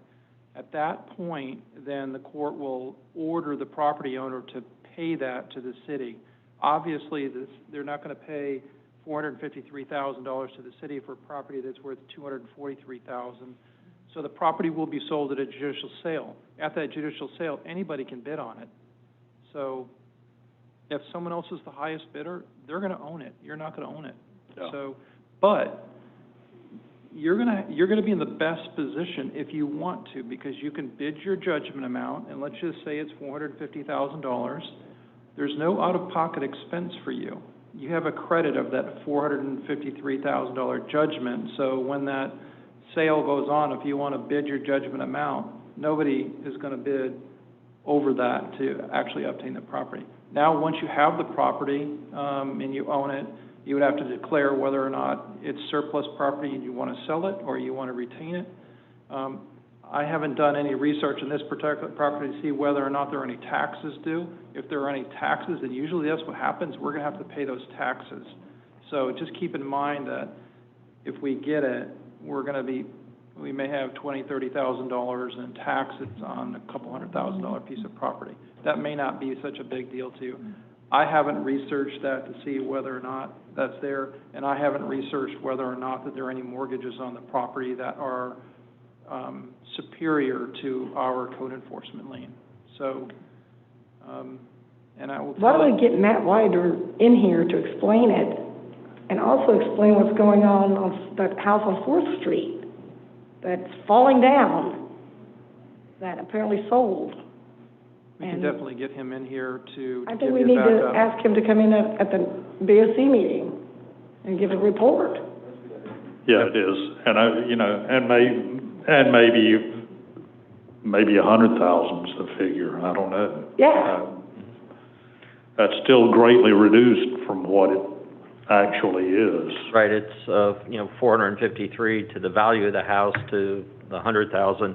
Also, in my recommendation letter too, I recommended if you did decide on the 40,000 to make sure that our costs are covered, because Matt does get a percentage out of what we recover, and I think since if we did decide that that was the number we wanted, or if it's 100,000, whatever you decide, I think we need to add that caveat to it so we can recoup those fees. But I will contact him and have him here in attendance, and I know the agenda packets are, I think, completed, right, Clara? Published tonight, so we can try to add that on there onto the agenda packet so we have it, and we'll move forward. Yeah. Well, and just quickly, it's getting to where when we have these fines on property like this, it doesn't mean anything because they're getting reduced so much. It's ridiculous. We've got one that you and I have discussed that's, I think, 139,000 now. Now, I'm sure they're going to want to negotiate that down, and there comes a point when we've got to quit negotiating these down because the people know they're violating our ordinances and they're getting cited, and eventually they got to realize that, hey, when you continue to violate, you're going to have to pay up at one point or another. And I think we better let them know we reject that offer of 40,000 and the negotiations are stopping. Right? If that's your Is Matt doing that? Yes. Okay. Yeah.